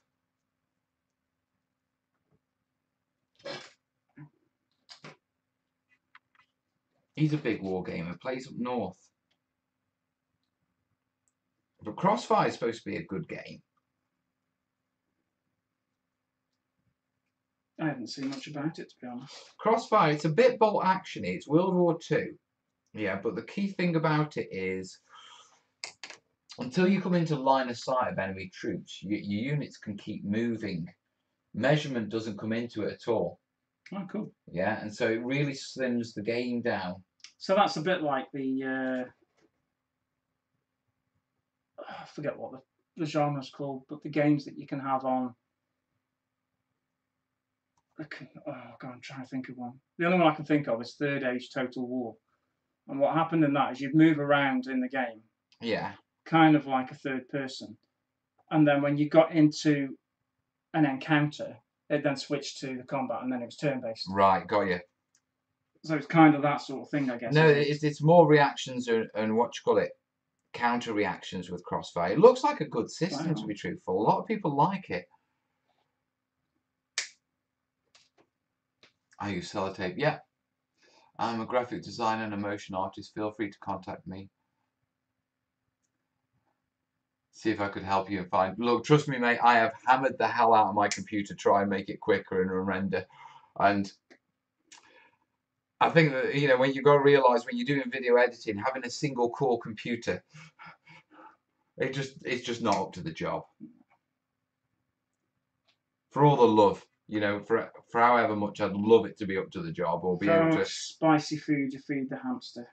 I mean, we've put extra memory in it and all sorts, you know, and you know, it is what it is. So we'll get there. What's a need to have building or terrain for skirmish games? Skirmish pieces, mate. Small scattered pieces for skirmish games. Little rocks, bushes, the odd tree. You know, maybe throwing a bit of a, you know, a bit of a doormat as a bit of a, like, you know, coppice. Because skirmish games normally take place, you know, in the wilderness. Yeah, so a few wilderness pieces will go a lot further than building houses or hills or anything like that. I always say when you start terrain, start with scatter. Because everyone starts big and the big jobs, whereas scatter is the perfect opportunity to test out your colours, your flock, you know, get things right before you take them onto a large piece. What's the setting of the skirmish game? Yeah, that's good. You see Jason's on the ball tonight. Because Mel's tankers is pallets and dustbins, is fencing, Yeah, all that perfect sort of stuff, because they give an impression that there's a building there or there's a bigger complex there, but you don't have to build the bigger complex. Exactly. You can be focused locally on a bit that's not got buildings around it. Anyone know where I can get Crossfire? I think it's a free download, isn't it? Is it a free PDF? I think it is. Lots of those smaller games are, aren't they?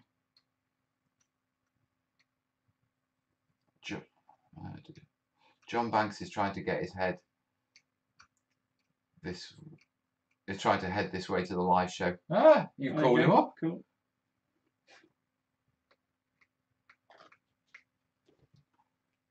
Good bloke. Met him at Robin.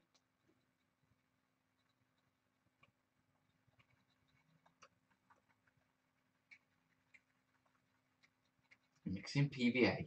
Thrilling. Absolutely thrilling. Right. I'll do that base and then I'll check these PayPals because we've had a couple. Oh, exciting. I know. Closer to that 600 mark, people. Come on. And you reckon it's 600, yeah, for this tower? Yeah, I reckon we can get one for that. Nice. Don't mention it around Corbin. Because you'll immediately think he's getting mine. Just tell him it's a video rendering. No, he won't be getting the new one. Get the base one at the old base in here. I was thinking about that. Look at that giant tower. I was thinking whether it'd be better for streaming than this laptop. I'm just not sure. We'd have to give it a run, wouldn't we? Yeah, have to have a fill. How much money have you guys raised thus far? We are on 520 plus whatever is on my phone right now, mate. Possibly another 20's landed. Yeah, so we reckon we've done about 80 so far, plus a potential another 20, maybe more. Depends what you guys send in the next sort of 30 seconds while I just finish this. There you go, guys. There's a challenge. 30-second push. Come on. Will you let me finish speaking? No.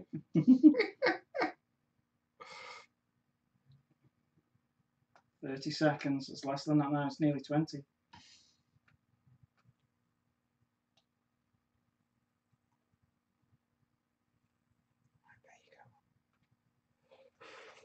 That's those done. Remember, even if it's only £1. Every little helps. Right.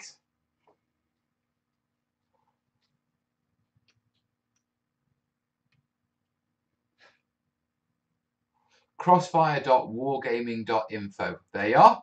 Anyone who's after the link for Crossfire. Nice one. Right. Let me quickly check this.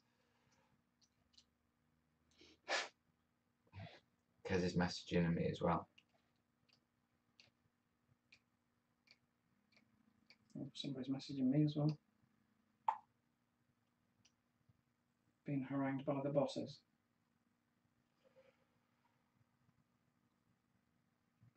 Perhaps she's found a solution to your head quandary.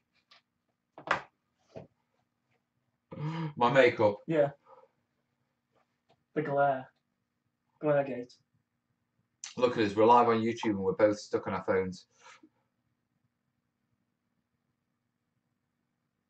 Kez is calling me shiny nut now. Nice one, Kez.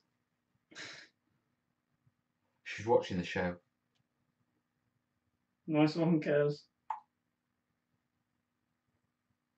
No, the boss is messaging me. What have you got to pick up on the way home? I was thinking that. Oh no, we're not going to Burma now. We're not going to Wales to pick the kids up. We're going to Oswestry. Oh! Near Yeah. enough there. It's Ellesmere actually, but it's near Yeah, enough. I like Ellesmere as well. Yeah. That's where her parents live. Well, we used to live, what do you call it, just between Ellesmere and St Martin's. Oh yeah. Yeah. Do you know if you drive, you remember Stan's the Superstore? Yeah. Yeah. Well, as you left Ellesmere, heading straight up towards Overton. Yeah, and then you take the left, don't you, to go to Stan's. You know, as you go down the big dip, and then you come up and there's the big house that used to be. That's right. Is that where you used to live? Oh, yeah, we cool. had the wing there. Oh, cool. The RMP lived in the main house. Yeah. Bloody nutter. Aren't most MPs. No, Rachel, when she was doing, what was she doing? She was doing some sort of qualification through work for something or other. And she had to go and interview the chap, Stan, basically. Yeah. Stan's, about something to do with how the supermarket works and different sort of things. I can't remember what it was exactly. There's something like that, and they went there. But yeah, they used to go to Stan's all the time because they lived. Her dad used to be a farmer all around there, and they're a big farming family in Oswestry. Oh God, the farmers are left, right, and centre in Oswestry. You can't throw a stick without hitting a farmer. Well, her uncle is the president of the Young Farmers, or the farming board, or something. I don't know, something that around there. I'm saying, question, is Kez watching the show that reason why this show is not drag wearing terrain tutor? Like, oh, calm down. Mel, using a scatter cunt blended dye technique you have tried applying to your liching, but doesn't seem to take paint well. Any ideas? What's that? To liching. You're gonna have to throw some some glycerol in there as a transport medium to get it inside the lichen, mate. Move the mouse, mate. Is this actual lichen off the ground, or is this the fake lichen that we use in wargaming? Well, it's not fake. It's treated. It's kind of fake. If it's straight off the ground out your garden or whatever, then yeah, as anything like that, Mel always says, got to treat it. I mean, the stuff that we buy has been pre-treated. Right.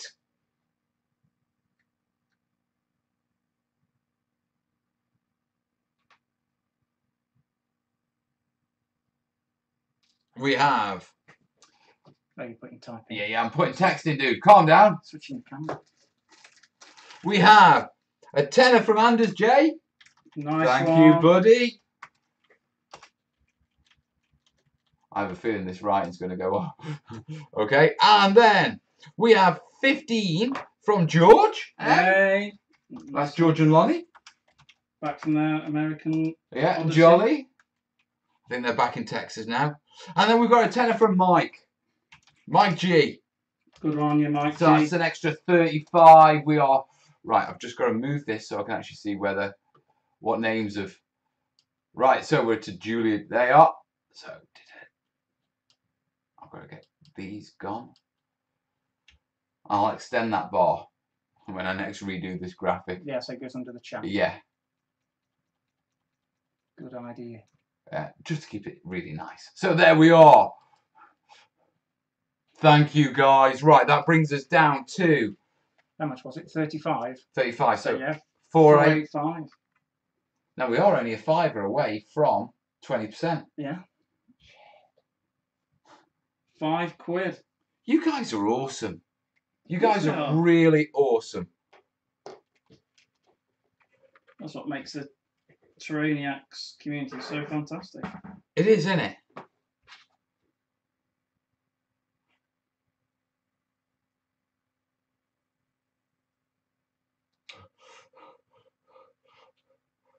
Really? Really, Kez? Really? You sent me that? She sent you a picture of a wig. As if I would on a live show, baby. The lengths of depravities that Mel knows have no bounds. Is that what she's trying to say? That's what he wants this computer for, guys. It's not. It's not. How much porn can he download in a week? It's not. That's what he wants to multitask for. Let it render. Oh, calm down. While it's rendering. Calm down. You're as bad as she is. Might need to pull your old patron chart back out. Actually, little total meter would actually work in this situation. Yeah, it works. It worked perfectly well. Because it didn't really work for the patron. No, because it go up and down, but this is only going to go one way. Yeah. It can only go away. Didn't you forget? Didn't you get my donation? I didn't see anything from Westy. I didn't see anything from Westy. Has he sent you a voucher? I don't know. I don't know what Wendy. A discount voucher. I think he sent. Yeah. Oh, he was just in between that lot and the last lot, and it only gives me 3 notifications. Right. Yeah. So Westy sent in 3. Good lads. So we're down to what you call it? Down to. So I mean, I can't believe Westy's just sent £300. It's so good of him. Nice one. For a second there, Westy's just looked at his phone desperately, like, how much? Westy sent us 3, so let's get Westy on. I've got to get my keyboard out now. It being wireless is a big bonus, but it's still a bit fiddly. I like wireless mice and keyboards. We don't go. Do you know what's a pain in the backside though? Because I've got everything in the house wireless, and because I do computers for all the family and stuff whenever they've got a problem. Some people who've still got older computers that have nothing, that don't even have USB ports. Yeah. So they're old. I think, remember right, they're called PS2 connectors or PS connectors. I can't remember. Yeah, that's the ones I've got on my computer. And trying to dig around for one of them. They dropped the base unit off with me so I can do it because I've got a spare monitor and keyboard and mouse. And I ended up I had to buy a USB to PS converter so I could actually plug in a keyboard and mouse to actually do anything with the computer. Crazy. Because I can use a computer quite happily without a mouse. But it's a bit more difficult when you haven't got a mouse to try and do anything. Oh God, I hate without having a mouse. It drives me nuts. Right, we need to spread these out, get a photo of these. Having been a computer trainer, I know all the shortcuts you see. Yeah, well, you know how to move things around. I have this situation where Corbin will nick my mouse. Yeah, so he can play his game. Well, I was evil, you see, when I was a tutor, because we'd have some lessons where there wouldn't be a mouse. I'd take all the mouse away from the computers, and they just have the keyboard. You get. So they'd have to learn all the shortcut keys. But it works. Yeah, it works. You spend a session without a mouse, and it's certainly... it'll sharpen up your keyboard skills, that's for sure. It gets those shortcuts stuck in there. I went to daft shortcuts I know for Office that you never use. Ain't that the truth? Crazy. Right, let's get some photos of this.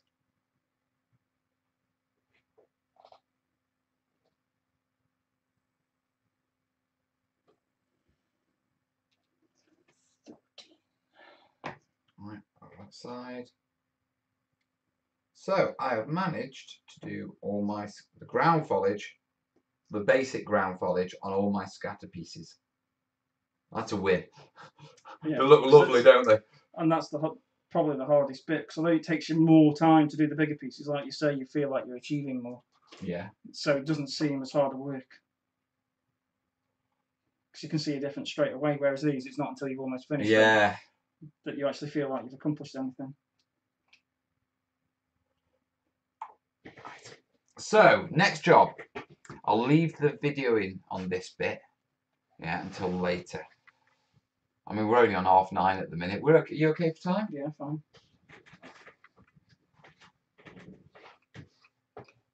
Which means I've got to step it up.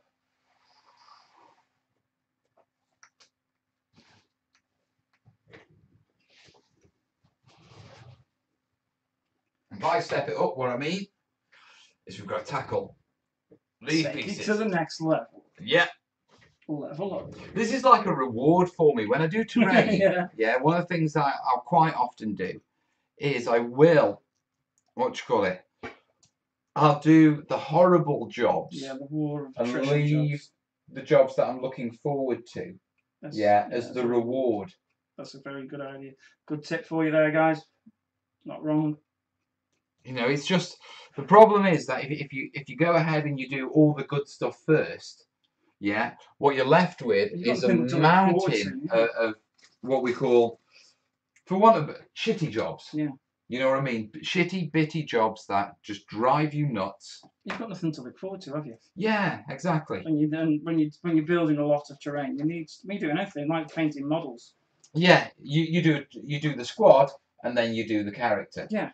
So and then you paint the same colour across all the squad on a nice big lollipop stick. Literally, but it is very splotchy. Have you tried adding a bit of flow aid, mate? That might help it get a more even covering. Have you watched Mal? Did you say you watched Mal's video about the using the food processor, the blender? Watch your fingers. It's got the recipes in there. Soak it in water, washing up liquid overnight, then paint it. Yeah, that will the washing up liquid will work as as a flow aid. Yeah, it's sort of, if you let it dry before before you paint it, then you're sort of negating the fact of adding washing up liquid. In fact, the washing up liquid without paint will give it an artificial coating, won't it? It won't seek in properly. No. It'll make it a bit waxy almost. It'll make it. It will counteract what you're trying to use the washing up liquid for in the first place.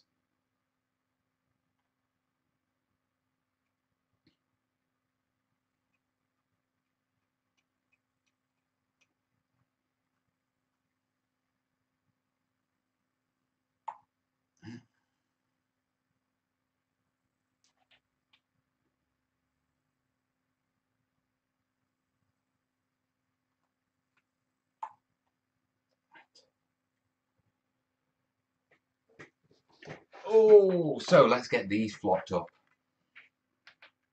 Let's get flocking. Exactly. Get the flocked up. We're gonna have to sort out these t-shirts soon, mate. Yeah. There's people making them all. People are making their own. Yeah, I'm not having that. I wish I'd put the lids back on these plastic glues, you know. Feels like I learned by now. George, it's normally the medium you're carrying it into, to be truthful.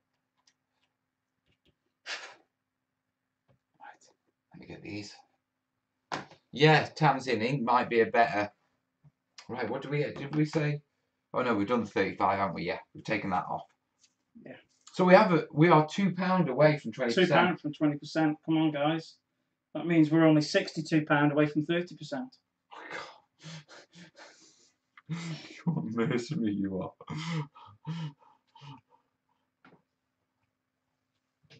See, put the lid back on your plastic glue, guys, in between applications. I'm like, no, I'm not. I can't cut them all out at once. I have to do them one at a time and glue it together because I can't be doing with it. It's my least favourite part of the hobby is building models. Is it? I don't mind if I'm custom. If I'm making my own custom variations and I'm slicing and hacking and making custom sort of playing models. Yeah, I love that sort of thing.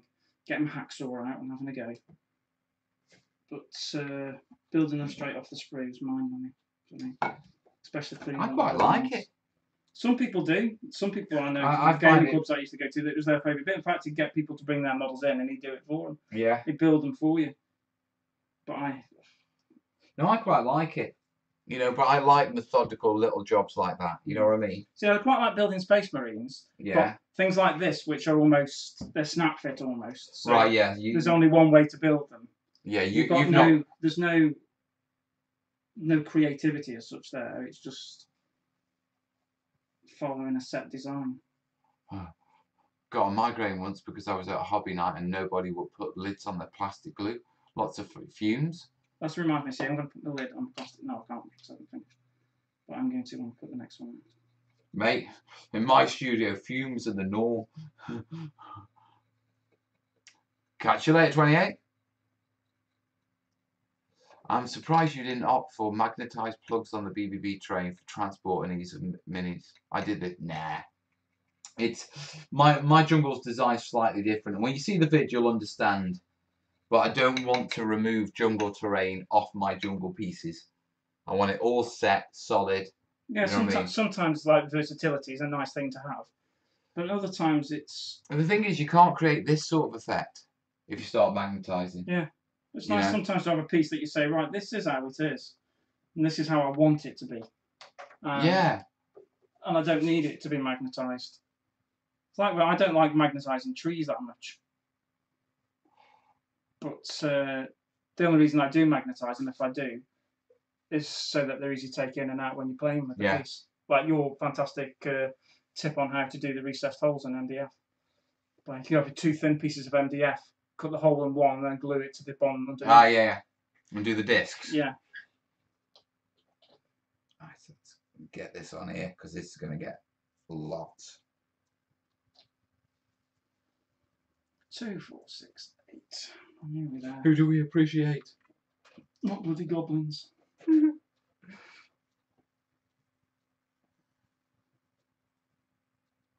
I can see why they've done all these goblin snap fit. It's good for the hobby. Yeah, it's good for the hobbies and the beginners because it makes it more mass appeal. That's like the first Space Marines you get in it. Yeah. In the start set, they were always just pushed together. Yeah, snap fit. You didn't even need glue. Yeah, and it was just so you could get going without having to buy. Unless you went to a Games Workshop store and then you had to. And then in which case, yeah, you definitely need to buy these £6 clippers. And you can't. You can't use any other clippers. And you also can't play with just grey plastic. You've got to have them painted, preferably to a golden demon style.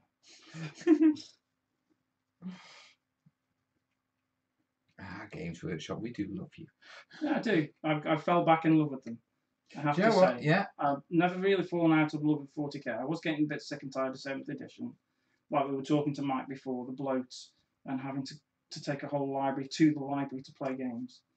But GW for the last 12 months has regained my favour greatly. They've been doing good stuff, mate. I can understand why the community's come back to them. Yeah, all the stuff they did with Blood Bowl, just everybody was like mouth open, thinking, "My God, what's this?" And then they announced the new 40k, and everyone was like, "Oh God, here we go, let's see it." And then ever since they've done it, they've been really open, and I don't know if people still complain about the codexes, but look how quick the codexes are coming out compared to previous editions. Mel, switch cameras if you're doing something. I'll show you something in a minute. Steady on. You might want to see what he's doing.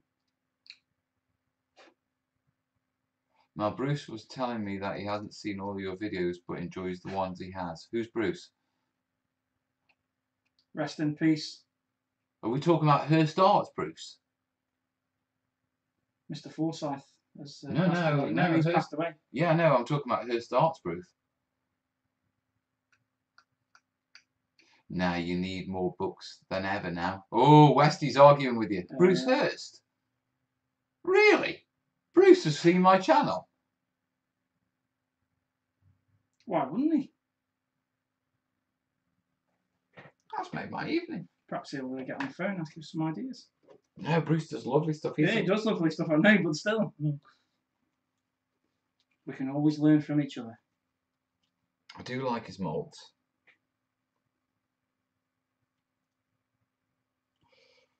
I suppose I better show you what I'm bloody doing, hadn't I? Alright, right now I am sprinkling. Yeah, I've got my larger pieces. I'm doing exactly the same as what I was doing on the smaller pieces. I'm just getting my fine ground foliage and just layering it down as best I can. Yeah, I don't have to worry too much about it getting perfectly stuck because I do know that I'm coming in. I'm going to be sealing this afterwards anyway. Yeah, and so it's going to be getting, you know, plenty of glue on it. Yeah, so at the minute, all I want to do is just get these edges covered so I can get and move on to the larger foliage.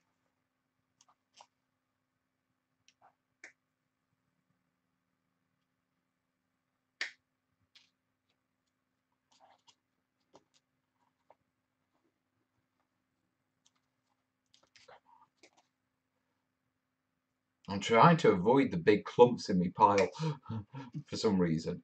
Try and get the smaller, bittier stuff.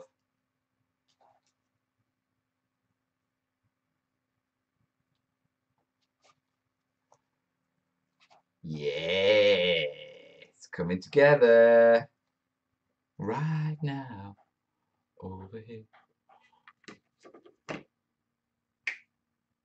Bit of Heaven 17 was that? I don't know.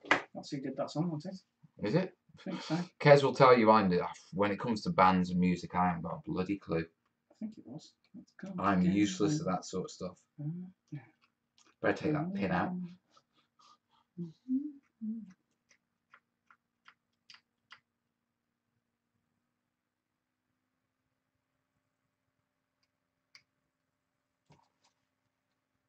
Ink needs a white undercoat to shine too.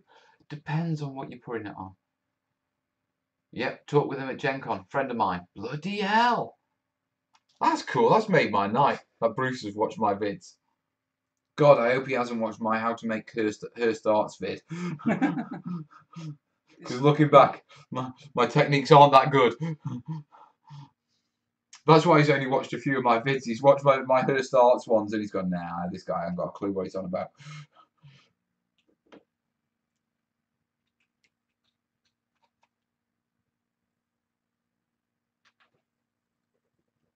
And there we have it.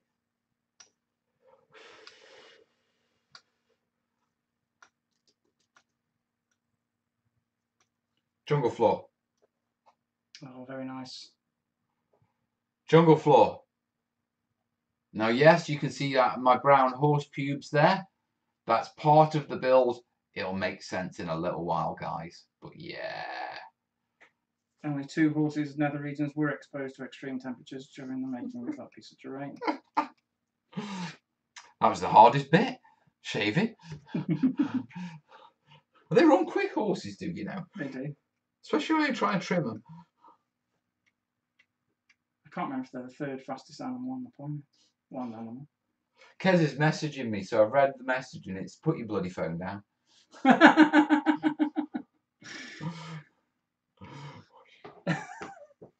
That's a typical woman thing to do. He said it, Kez. Tell you off for the thing that they're making you do. Yeah.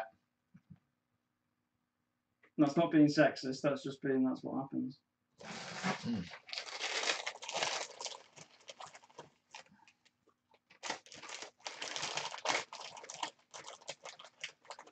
More like dyeing it? Right, okay.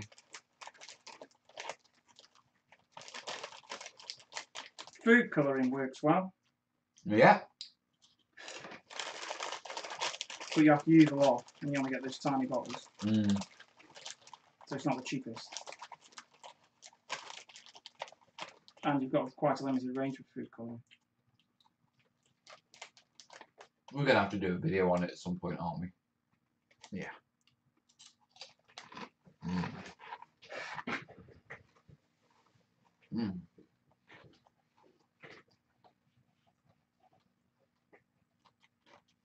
If I put milliput in the microwave, will it set faster? Shouldn't do. That won't it? I don't know, but milliput is an epoxy. It's the actual mixing of the 2 parts. It's the chemical reaction, not the heat that you're using. If anything, it'll melt it. It'll turn it to like... Oh, yeah. If you want your milliput to set faster, then use more of the hardener, which is the dark grey bit. I would like, but I took a decent one out of the kitchen. Oh, yeah. That's got to be a blender related question, isn't it? Yeah.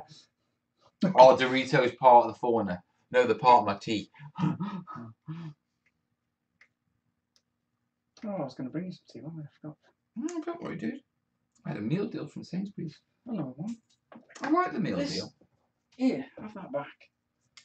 The amount of times I've dropped that on the floor. It's sticking to my elbow. At least you haven't put your elbow in the bloody PVA like me. I'm not soul destroying like this. I've still got another box to go.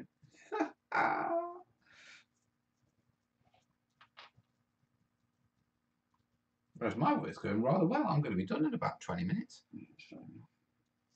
I think we'll wrap it up in about 20 minutes, to be truthful, guys. Because I have got to be back in tomorrow and all that palaver. Just enough time for you guys to stick a bit more money Mel's way. God, it's awful. We're on 482 of a target 600. We've done well. So you've done pretty well tonight, guys, but we can do better. You know, today's grades out. You're looking at perhaps a B. You're not A star or A star. Don't listen to him. You lot are A star. No, you're looking at a 6 or a 7 in the new grades, guys. Come on. Let's could do better. You've done really well. Come on, Were you ever a teacher? Yeah. Not as well. I've helped out in schools. You've never written school reports then? I was just wondering how many kids have had rollickings because of your school reports. I used to run a training centre up Anley. Yeah. I used to run a training centre up Anley, teaching people who have no idea about computers. Remember we were telling you about that the any key guy. Mm-hmm. And the press of the any key. Yeah. So I used to have to mark a lot of work in that way for sending for exams because they were all doing for qualifications. So I've done all that sort of thing, but I've not had to mark schoolwork in the same way. But I have helped out in the classroom over the years, taught football to youngsters, and that sort of thing. The joy of joys. I spent 2 years teaching in college. That's different though, because they all know everything. No, they don't. They don't, but they think they do. Actually, back then they didn't, because they still came from school all young and naive. Oh, that's well, they start that way before they even leave school now. Yeah, now they come like, I know more than you, because I've got Google. Well, I'm sure kids are growing up quicker than when we were the same Oh God, age. yeah. Oh God, yeah. Sure, because when I left high school, I was still wet behind the ears when I went to college. Didn't know anything in the world. College was a real eye-opener. Wasn't it just? Whereas now it's... Old hat. Yes, more the same almost. Yeah, most of the kids are going to colleges before they go to college because they've got outreach courses and all that sort of stuff. So even that's demystified for them. There's a massive culture shock going to college. Yeah. The freedom. Yeah, well, the first couple of months you're just walking around almost in a daze because there aren't people telling you where to go. There aren't bells going off, and no one gives a shit if you don't turn in. Yeah, you don't get bollocks. You just get, well, you're not going to. You ain't going to pass. And then you have to go and speak to other students to actually get the work that you missed. Yeah, because the teacher won't give it you. Yeah, it's not my job. If you're not here, you don't get it. Sorry.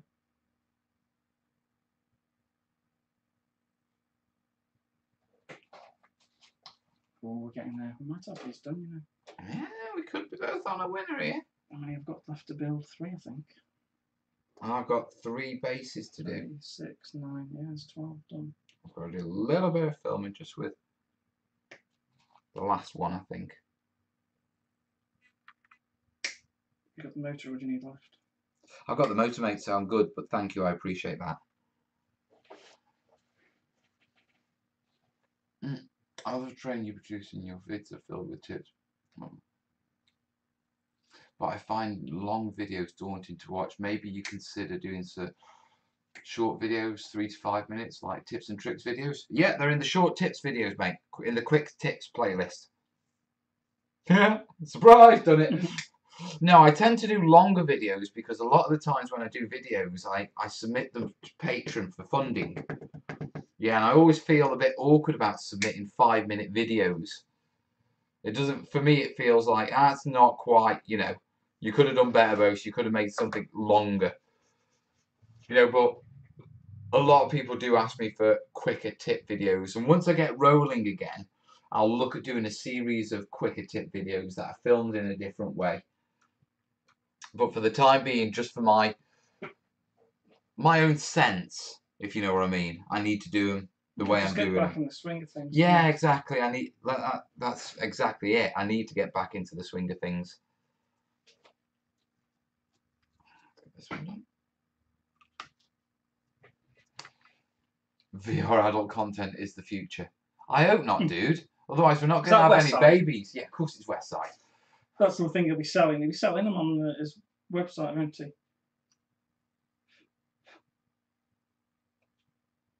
Pleasure mitts.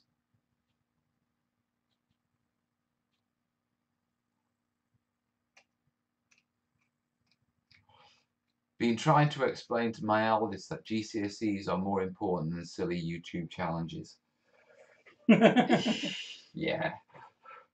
The only problem is we both secretly know that GCSEs aren't actually... As long as your kid is guaranteed to get good enough results to get them into college, that's generally the purpose of GCSEs. Yeah. I mean, do you remember the National Record of Achievement? Yeah, God, do you remember the shit we used to get over that and how it was like if you don't have this... Those burgundy folders with the gold lettering on. If you don't do this and you don't do it properly, you're never going to get a job. Never once was I asked for it. I've never been asked for any of my qualifications in any job I've ever done, apart from when I worked at Toys R Us for 3 months. And they actually wanted to see you qualified. They wanted to see my certificate of education from school. What's that all about? And I worked in the bloody warehouse making bikes. Building bikes for people. What's that all about? And sweeping the floors when the store closed.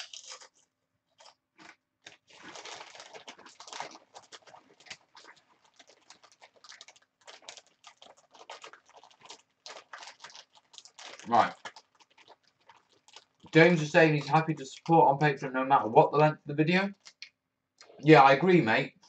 But from my personal side, my longer videos make me feel like I'm genuinely earning the money. Yeah, giving value for money. Yeah, and that's a big thing for me. We will be going on to smaller tip videos in the future. It's on the list. Well, what I'll do is I'll keep the bigger videos as the Patreon videos. And then any little videos I can get out of the same content. Well, the thing is, it's not like you make videos to be X amount of length. You show a tutorial on like the bunkers. And if it's half an hour, well then that's how long it's taken to do the tutorial. There's no set time to the tutorial as such. It's just right. Although it's really weird, but all the Let's Makes roughly work out at half an hour when they're edited down. Yeah, but I don't try and do that on purpose. No, it's just how it comes. I don't edit stuff out. I include everything I've included when I was filming. But when I edit them down, they always roughly come out about half an hour. Nice product placement. Doritos, you get sponsored by Doritos. I have a biology degree and I've just spent a year on the rock and roll mill. Qualifications don't always help. And I hear you, mate. Well, the problem is nowadays, when we got qualifications of any sort, they were supposed to be the keys to unlock bigger jobs. They're not now. Nowadays, if you haven't got a qualification, then you don't even get in. Doesn't matter what you do, whether you're at McDonald's, whether you work in a supermarket, you're trying to get some decent job at a firm or anything. You just don't even get through the door. No. That's ridiculous, really. It's hard when you look at the problem is it's an employer's market. Yeah. Yeah, and they know it is. Yeah, so they're quite happy to get as much as they can for as little as they can. So professional jobs and professional wages for what you should get for your qualifications, all of a sudden your qualifications don't count for anything. No. It's wrong. It is wrong because it's very difficult for kids leaving university with all this debt that they've been saddled with. Ridiculous amounts. Ridiculous amounts. It's just scary. It is, isn't it? Sad, really. It's belittling the education system a bit, really. Because it's made it a must-have, not because that's what you want to do, but if you want to get any sort of job. Not a good job, just any job. Yeah, you got to have a degree. Yeah, because everybody else has. Yeah, and it's become the norm. Yeah. And so everyone's getting degrees without actually. Another thing that annoys me is the amount of qualifications people get at universities, and the fact that universities have moved away from profession-based qualifications. Yeah, They're the coming amount of out with different courses degrees, you can go to do. but they don't qualify you for anything. Do you know what I mean? I think that's ridiculous. I mean, when I trained, yeah, I got a degree. I got a degree in physiotherapy, qualified me as a physiotherapist. You know, that's a job. Yeah, nowadays, you've got Bob Hope. Bob Hope. Well, there's degrees for everything under the sun now. Yeah. And they're not, some of them aren't even useful. They're just out there. Well, it's bums on seats. Universities are interested in getting people on the seats. Plus, if they offer something that's wacky or a bit different, then... Well, yeah, I mean, with no offence, how the hell is a degree in Klingon going to help you with your job prospects, realistically? Unless you're working on the next Star Trek films, no, at all. But, you know, it's that sort of mentality. You know, who signed off on funding that degree? And people... There's loads of degrees like it out there that are just mad. I'm trying to think of one off the top of my head, and I can't think of one at the minute, but there's just loads of mad ones out there. It's the way it's going, mate. It is the way it's going, and it's bloody ridiculous.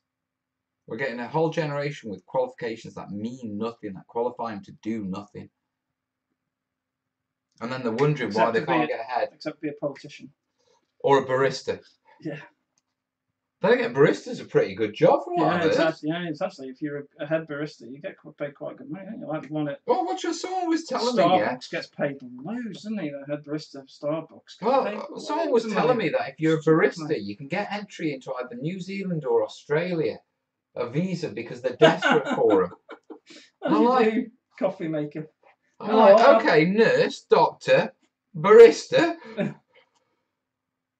I'm not dismissing baristas, by the way. I do appreciate a good cup of coffee. Yeah, but you've got to think of the bigger scheme of things. Yeah, you know, it's like, hey, just a minute. You know, of all the skills shortages, you know, Australia needs to address, is barista your priority? Yeah.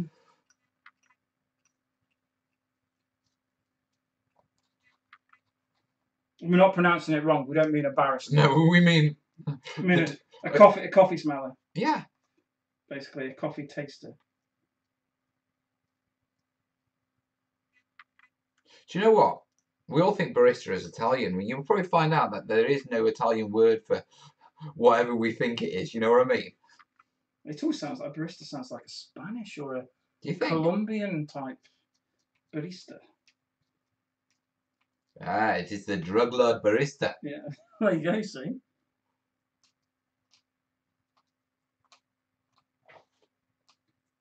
A bit more there, I think. There. Oh, that's pretty. Look at that. That's welcome to the jungle. We have more baristas than lawyers, but no electricians, plumbers, and carpenters. Do you know what? Yeah.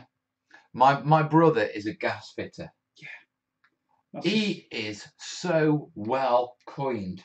He never stops working. He's a good one, you know what I mean? Yeah, does companies, does a little bit of stuff for himself and that sort of stuff. Yeah, but he is so well coined because, one, people pay through the nose for it. If you don't know what to do a trade. Yeah, always. I mean, especially in the housing and building, because it's just... Well, that was physioing for me, though. That was my trade, though. Do you know what I mean? Because people need physios. Yeah, physios earn stupid money. Not in private practice, they don't. Yeah. Steve formed a company with friends in the end. What, a company of baristas? A company, I don't know. If I had a degree in astrophysics, I'd launch myself into orbit. You got space for one more. Are you sure the Australians wasn't looking for barristers? No, they were looking for baristas. Genuinely.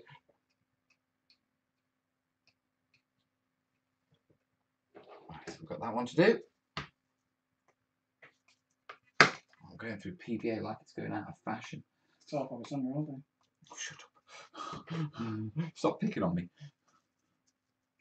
I mean, you're going to go home with green hairy elbows. Wouldn't be the first time. The amount of states I've gone home in from this place. end up with the hospital. I've got this fungus growth. No, it's foliage. Yes, it seems to be a synthetic fibre, sir. Ah. Which is polyurethane vinyl acetate. Is it polyurethane, is it? Something like that, isn't it? I thought it was polyvinyl. Could be. Polyvinyl acetate. But isn't poly short for polyurethane? No, poly is Latin for multiple. Right. Chains of. So that's how it's a glue. There we go. It's a vinyl that joins together. So polyurethane, the urethane is the... A bit like polyunsaturated fats. There you go, learn something new. Ooh, that's too neat. That'll never, well, it will dry, but it'll dry like glass. It's this Baker Ross stuff. You've got people love fair game with them, haven't you? It's brilliant PVA, man. It's really good PVA. I mean, I've used... It's the best stuff, guys. No, seriously, I've used all sorts over the years. Absolutely all sorts. Yeah, and it is head and above everything else when it comes to the jobs you do with it. So I'm a massive fan of it. I'll tell you the one I don't like and don't recommend. It's the one from the Works. Really? Oh, it stinks. Well, you see, that's the thing. I don't know any other brands anymore because, you know, you find a brand you like and you stick with it.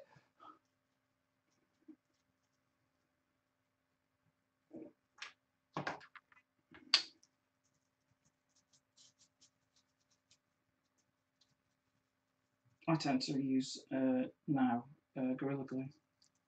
Lots of people keep banging on about that stuff. I should like get some. It's just the expense of it. Yeah, it can be. You can get it up though if you go to markets or stuff like that. There's people sell it there for a lot cheaper than you buy in home base and places like that. Right. In fact, I'm sure I've seen it on sale from time to time on B&M. Yeah, they do it occasionally. I'll have to get some and give it a go and put it through the tests because everyone keeps going. It expands with water or something. It's activated with water, isn't it? Yeah. So what do you do? Put a blob down, give it a spray of water, and then off it goes? Yeah. Okay. It ends up working just like when you water down PVA in a similar way. Bruce, the bond is amazing. Right, Westy's off. Later, Westy. Take care, mate. 28's back from walking the dog. What's going on? We're just wrapping it up now, to be truthful. I've got one more piece after this. How are you doing? Yeah, one more model. There you are. It's been a good show. It really has. I think it's been a bit challenging with both of us working on stuff. I think they've been missing our attention, dude. Oh. Don't worry, we'll be... Because we're both up on the close-up desk, you see. Yeah. Just need to get this sprinkled in. And I've got to get these built because we've started to get the club that we do the Warhammer hat into the Blood Bowl. I've got to get you that pitch made. There's no rush, you know that. Yeah, no, there is a rush. It's for you. I could build it on the live shows. Well, that's one thing. Any of these commissions and stuff that you do in the future, you just get it. You just film all of it. Just put it all on film. To be truthful, now we're getting the live show stuff sorted. Because, I mean, the live shows are definitely getting better. Now I've got the big screen. Now we're in this studio. Now, even with this graphical overlay and the 2 cameras, I know everyone's been saying, change the camera, Mel, as we've been going, you know what I mean? But it can only, as a first go using the 2 cameras properly, it's already been good. It won't take me long to get into the flow of it and have the keyboard next to me so I could just switch quickly and, you know what I mean? I'll tell you what we could do. Could also do some 40k buildings, couldn't we? For the Spode Club. Wouldn't hurt. Really, yay, last one. Yeah, I really do like the idea of getting a gaming club going here. Yeah, it'd be cool. And it's not like we haven't got the room to store the stuff. Or Well, with the new 40k, you're looking at about, at the most, 2 hours for a game. Yeah, we can do that. Which, compared to old 40k, you wouldn't get a game in that. No, you wouldn't, would you? 28 saying we've kept ourselves occupied. I'll see. Then again, you guys are brilliant like that. Is Insane off later, buddy? But you guys are good like that. Well, that comes pretty typically from just me anyway, isn't it? Because quite often I will ramble and I'll shoot on and then I'll go and do something, and you know, I don't get to look at the comments that often when I'm building. There we are. That's another one done. Tap off the excess.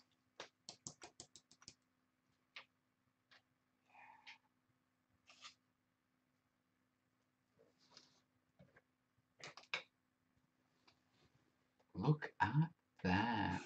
That's beautiful. Mel, you got an email address to share here?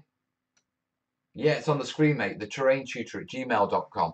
That's where you can send your PayPal donations, because we're not far off hitting the 30% for today's funding campaign, which is...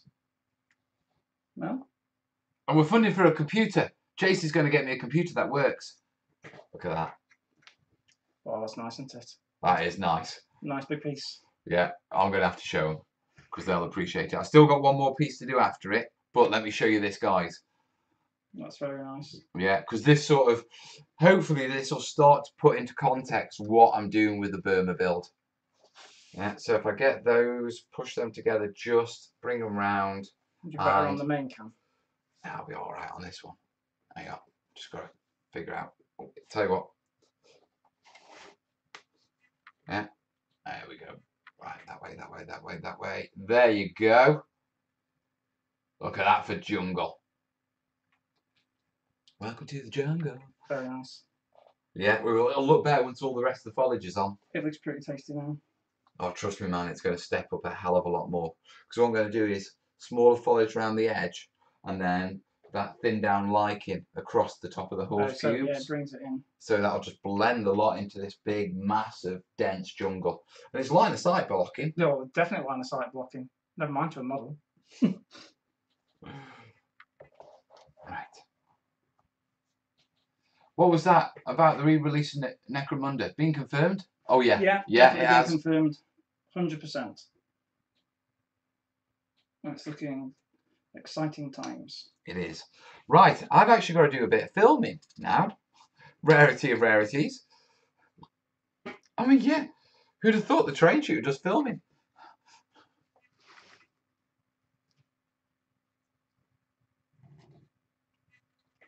I'll have to take some photos of these.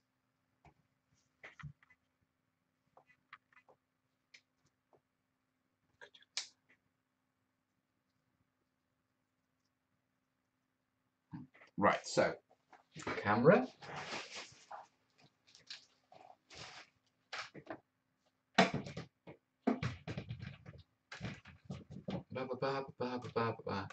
We'll go bandit running.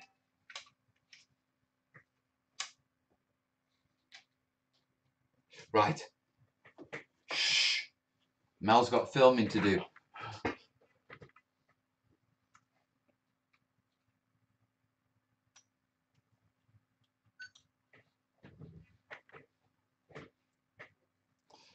How am I going to introduce this?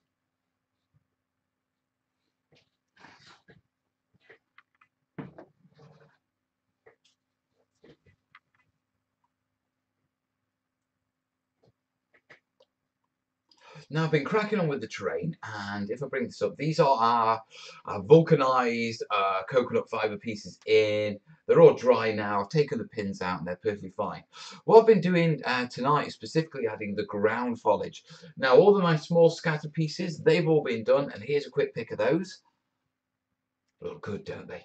Yeah. Now I've also been working on my larger, denser terrain, and if I show you these, I mean, look at that. You can see where I've added the ground foliage all the way around the edge.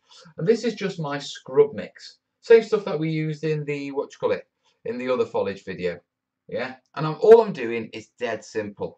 Obviously, this isn't the only layer of foliage. I've got to add more foliage onto this, but I need to put the ground one in before I can start gluing stuff on top of it. So, very quickly, yeah, all I'm doing is I've got a PVA here, and it is a 50-50, rough 50-50 mix.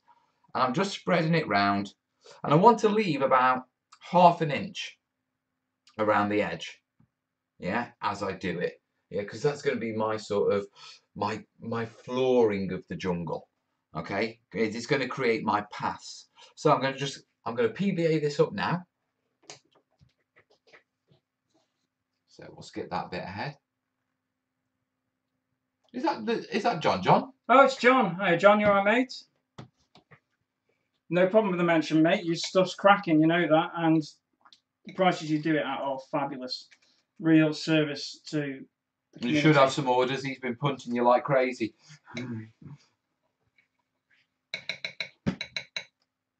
There we go. Banks John Edward is the eBay name. There you are. For everyone who was wondering. Right. But I've been telling them that you sell it at better prices for Facebook folks. Perhaps he doesn't. Perhaps you dropped him in it. No, he does. He's always telling people that on Facebook. Oh, all right. There you go. Cheaper on Facebook rather than eBay. So There you put are. it on there. Just cracking stuff, guys. Goes together really well. And I'm a big fan of his Blood Bowl boxes. Blood Bowl boxes? Yeah, he does like team boxes for you put your teams in, store your teams in so you can take them around. Ah. MDF, but with the foam insert. Right, with the foam. Ooh. A bit more expensive because I know that the foam inserts cost a bit of money for John to get because he doesn't produce those, he has to buy them in. But they're still dirt cheap. But they're 15 quid, John. Something like that, isn't it? 15, 20 quid, but they're lovely. Because they're all engraved on the top with the team name and stuff. Very nice. Very nice indeed. Right, get this on here. Come on. Last bit. Last bit. Big push. Yeah, the big push. I've done some cracking progress tonight, I must say, on these jungle pieces. I am well chuffed with my progress tonight. It's nice when you can actually get in and get a hobby session and, you know, answer some questions, speak to Yeah. some folks. Ah, cool, nice one, John. Just altering the Blood Bowl boxes. Your new 40k range looks cool.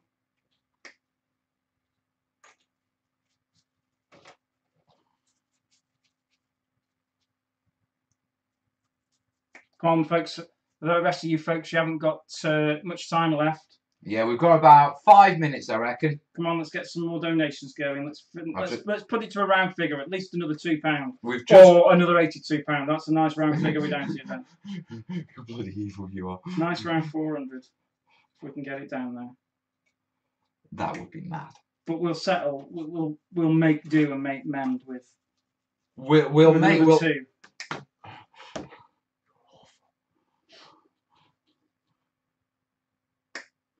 I have a feeling he's going to end up with the next conversation is, do you want a manager?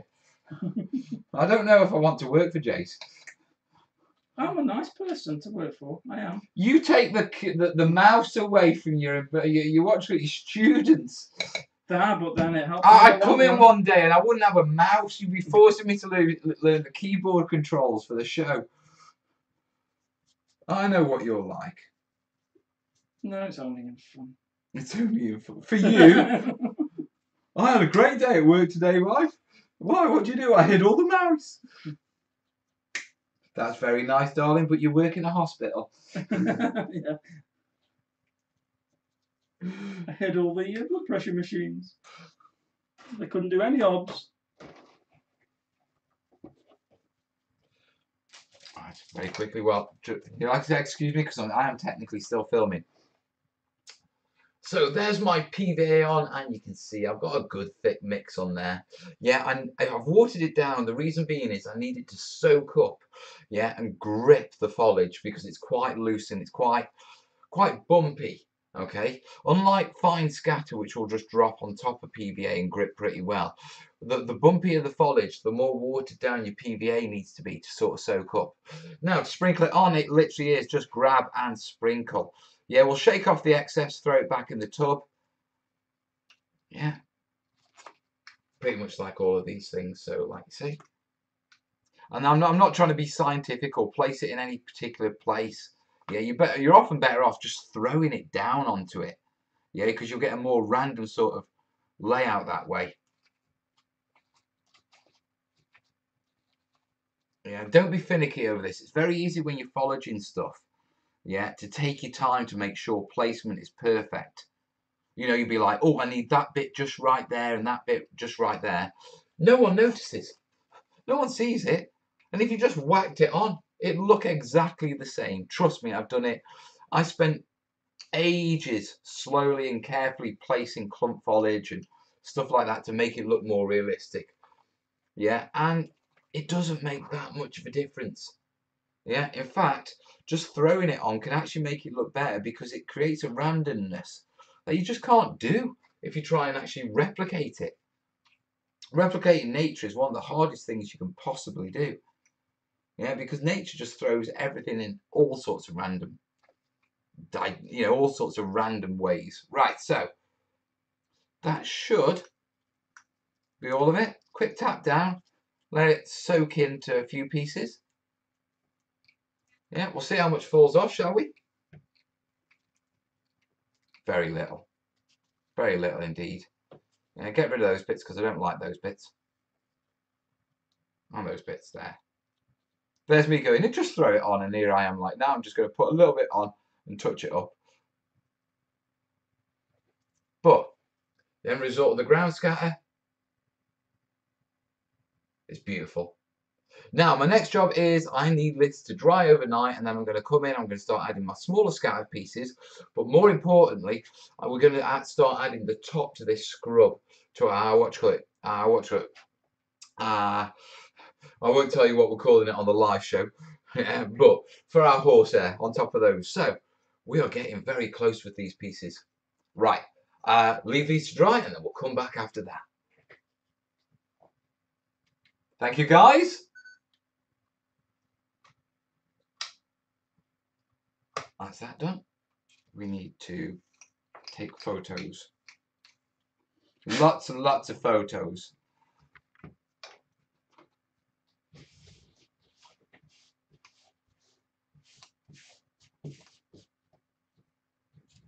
I do like these plastic sheets for working on. Yeah, it's good. Especially that you can draw on them. Yeah. Right. Okay, that's done. That's up there. We need some photos of these. I need to make sure I don't put that plate the right way down. It's got PVA on the bottom and it'll stick. That would just be such a Mel thing to do. Any chance you're doing them for the team boxes? Change the camera angle so we can see. You're filming. Yeah, and then quite often when I film during the live show, I'm actually working towards this camera here. Yeah, because this is the one that films the actual videos and the tutorials, guys. Yeah, so when you see me talking off camera like that, what I'm actually doing is I'm filming like the high definition footage. Yeah, for the tutorial. So you will see this in the Burma build. And the Burma build should be out early next week. Yeah, all being well. In fact, yeah, it should be out early next week. Yeah, let's get some photos of these pieces. They've turned out nice, haven't they? They've turned out really nice. That one's beautiful. Because of the height of the bank. Yeah, it works. It makes it look... Not that the others aren't, but that one just... stands out. It does stand out. It is the standout piece, but then it's the biggest piece. It's the shape piece, isn't it? It actually isn't. It's just a couple of edges. It's still a shape piece. The irony is when my basic edges are my showpieces. Well, let's get some photos of these. Jason, when Mel's not looking, duct tape over there. Oh, shut up, Anthony. We already had somebody saying that I should hide all your glue and tell you to get glue in. Not sure how that's going to work. You couldn't hide all my glue. No, he's got that much glue. The fact that his PVA glue is bigger than most people's supply of milk for a month. I don't think there's enough space in the building to hide the glue. That's my PVA tub. Yeah, we good old Baker Ross. I've got quite a large car. We've got a and on top of that, pretty much most of that shelf over there is glues. Right, let's get some photos of these. I think we've had a PayPal, so we're going to have one last shout out, unless any of you want to chip in as well. Yeah, I will leave it down to you. I'm not I won't pressure you like our Jace does. Yeah, because he's a bit of a bully like that. Just friendly persuasion. Not twisting anyone's arms up the back. If I find out where you live. You're bad. There we go, lovely. Right, I've got my photos. The PVA Gallon Challenge. Are we game with them next week then? Yeah, we should be able to game with them for next week, Mark. This does. Yeah, James is saying it. Funnily enough, James, yeah, I made that comment earlier. We are the two old guys off the Muppets. So we have a PayPal, and I think it's going to be the last PayPal. There is a little bit of grumpy old gift going on tonight. There is. From Dinger on YouTube. Nice one. Thank you, Dinger. Let's get Dinger on the screen. I think our last supporter of our night, but thank you, guys. No, actually, genuine. In fact, stop looking at his ugly mug. Look at me for a minute. Listen, guys, genuinely. I know I keep asking for these sort of. Let me move. I've got a box in front of my face. I can't see what. Right. I know I keep asking for your support and help me with these channels, and and you do. But your support for me tonight, it's been overwhelming, guys. It genuinely has. Yeah. Thanks for having my back, terrainiacs. Yeah, I promise you, we'll get this computer. I'll get really knocking out the videos for you. Yeah, and you will see the difference. Okay? So that's my pledge to you, for you pledging me your support. Don't start crying. I haven't bought any tissues. No, I'm not going to cry. No, I'm all right. I've been relatively calm tonight. I must admit, I did get a little bit of a wobble when we broke the 500 mark, because it was like, after last week, I just didn't think, well, after Monday, yeah, I just didn't think, you know what I mean? I wasn't expecting my little bird who keeps contacting me to tell me what's going on the live shows I'm not there said you had a bit of a wobble on Monday. Yeah, I had a bit of a wobble on Monday. Bless you. Soppy self. But anyway, let's get Dinger on the screen. The writing's going to go off slightly, but I don't care. You know, on London Road on the way here. Yeah. Driving up there. I don't know if any of you will know this. I've heard this term, especially non-UKers. The term Minger. Go on. Have you heard what the term? You know what the Minger is? Yeah, I know what a Minger is. A Minger is someone who's pretty ugly. An ugly person, let's say. Unfortunately, it's more often than not used to refer to women. Yeah. But there are male Mingers as well as female Mingers. Oh, yeah, yeah. It is a unisex term. Yeah. There's a hairdresser's on London Road called Mingers. Oh, gosh. No, I sod you not. In the West End of Stoke, London Road, there's a hairdresser's called Mingers. Who calls their hairdressers Mingers? Where'd you have your hair done? Mingers. Right, yeah. It's got a good name for it then, hasn't it, love? Oh, God. Mel and Jason, I have really enjoyed your conversation while you're working. Pick up some ideas and suggestions. Thank you much, and do it again. We will. Jason's welcome in my studio anytime. He's a good bud, and if he can make the live shows, he does. And I think this bit of dual working, yeah, you know what I mean? It's been a good hobby night. Yeah. Do you know what it reminds me of? Someone was asking me earlier if I struggle doing the live stuff and how I got into it. And I said, well, when I first came to YouTube, what we used to do was, I didn't do live shows. We used to do Google Hangouts, about 5 or 6 of us. And so it was never all on us. And we just used to crack on with hobby and have a laugh with whoever was watching. And it's been very much like that tonight. It really has. Well, you've got somebody else who you can hear. Yeah. And when you're having a live show with a community of between 50 and 100 odd people, and all you're doing is you're doing the sound, and all you can see is written comments, it isn't quite the same, is it? Yeah, I hear you. Oh, Boff, I hear you, mate. Drop me an email, mate. I haven't got your email address. And don't give it to me on the screen because I won't see it. Yeah, I won't have a chance to write it down or anything. When's your next terrain showcase? Next terrain showcase I'm actually editing that up on Sunday. So you have till Sunday if you want to be in the terrain showcase. Remember, you must email me 4 or 5 pics. They must be horizontal, okay? Not landscape, because that's the best for videos. So, not the smartphone. Landscape, not portrait? Yeah, that's it. So landscape. You want them landscape? I want them landscape, not portrait. 4 or 5, pictures. A little bit of information about the build. Yeah, and make sure you include Terrainiacs Showcase in the subject title, so I know you're okay with me putting the photos on YouTube. Yeah, copyright and all that sort of palaver, you know what I mean? But yeah, 4 or 5 photos in landscape. Yeah, a little bit of text about it. Terrainiacs Showcase in the subject line. You have till Sunday to get that to me, because I'll be filming that on Sunday, and hopefully I'll be showing your stuff off at the end of the month, which will only be another week or so away. We're a week away from the end of the month. Yeah, it's the 24th today. Yeah. So 31st next Thursday. Yeah, so Thursday. With regards to live shows, I did say I wasn't going to be around Sunday, but Kez actually moved our camping trip till sort of the couple of days at the end of the month. So there will be a Sunday nighter, so I will see you Sunday night, guys. Oh. In the meantime, first, he's awesome. Yeah, big shout out to Jace. Thank you, Jace. How much was your PayPal that you just got? $5. $5. There we go. That dropped us below 480. Doesn't it? Yeah, we got 480, which is So it's 20%. 477. We got 20% of our target tonight. Well done, gang. That is Excellent. brilliant. That is brilliant.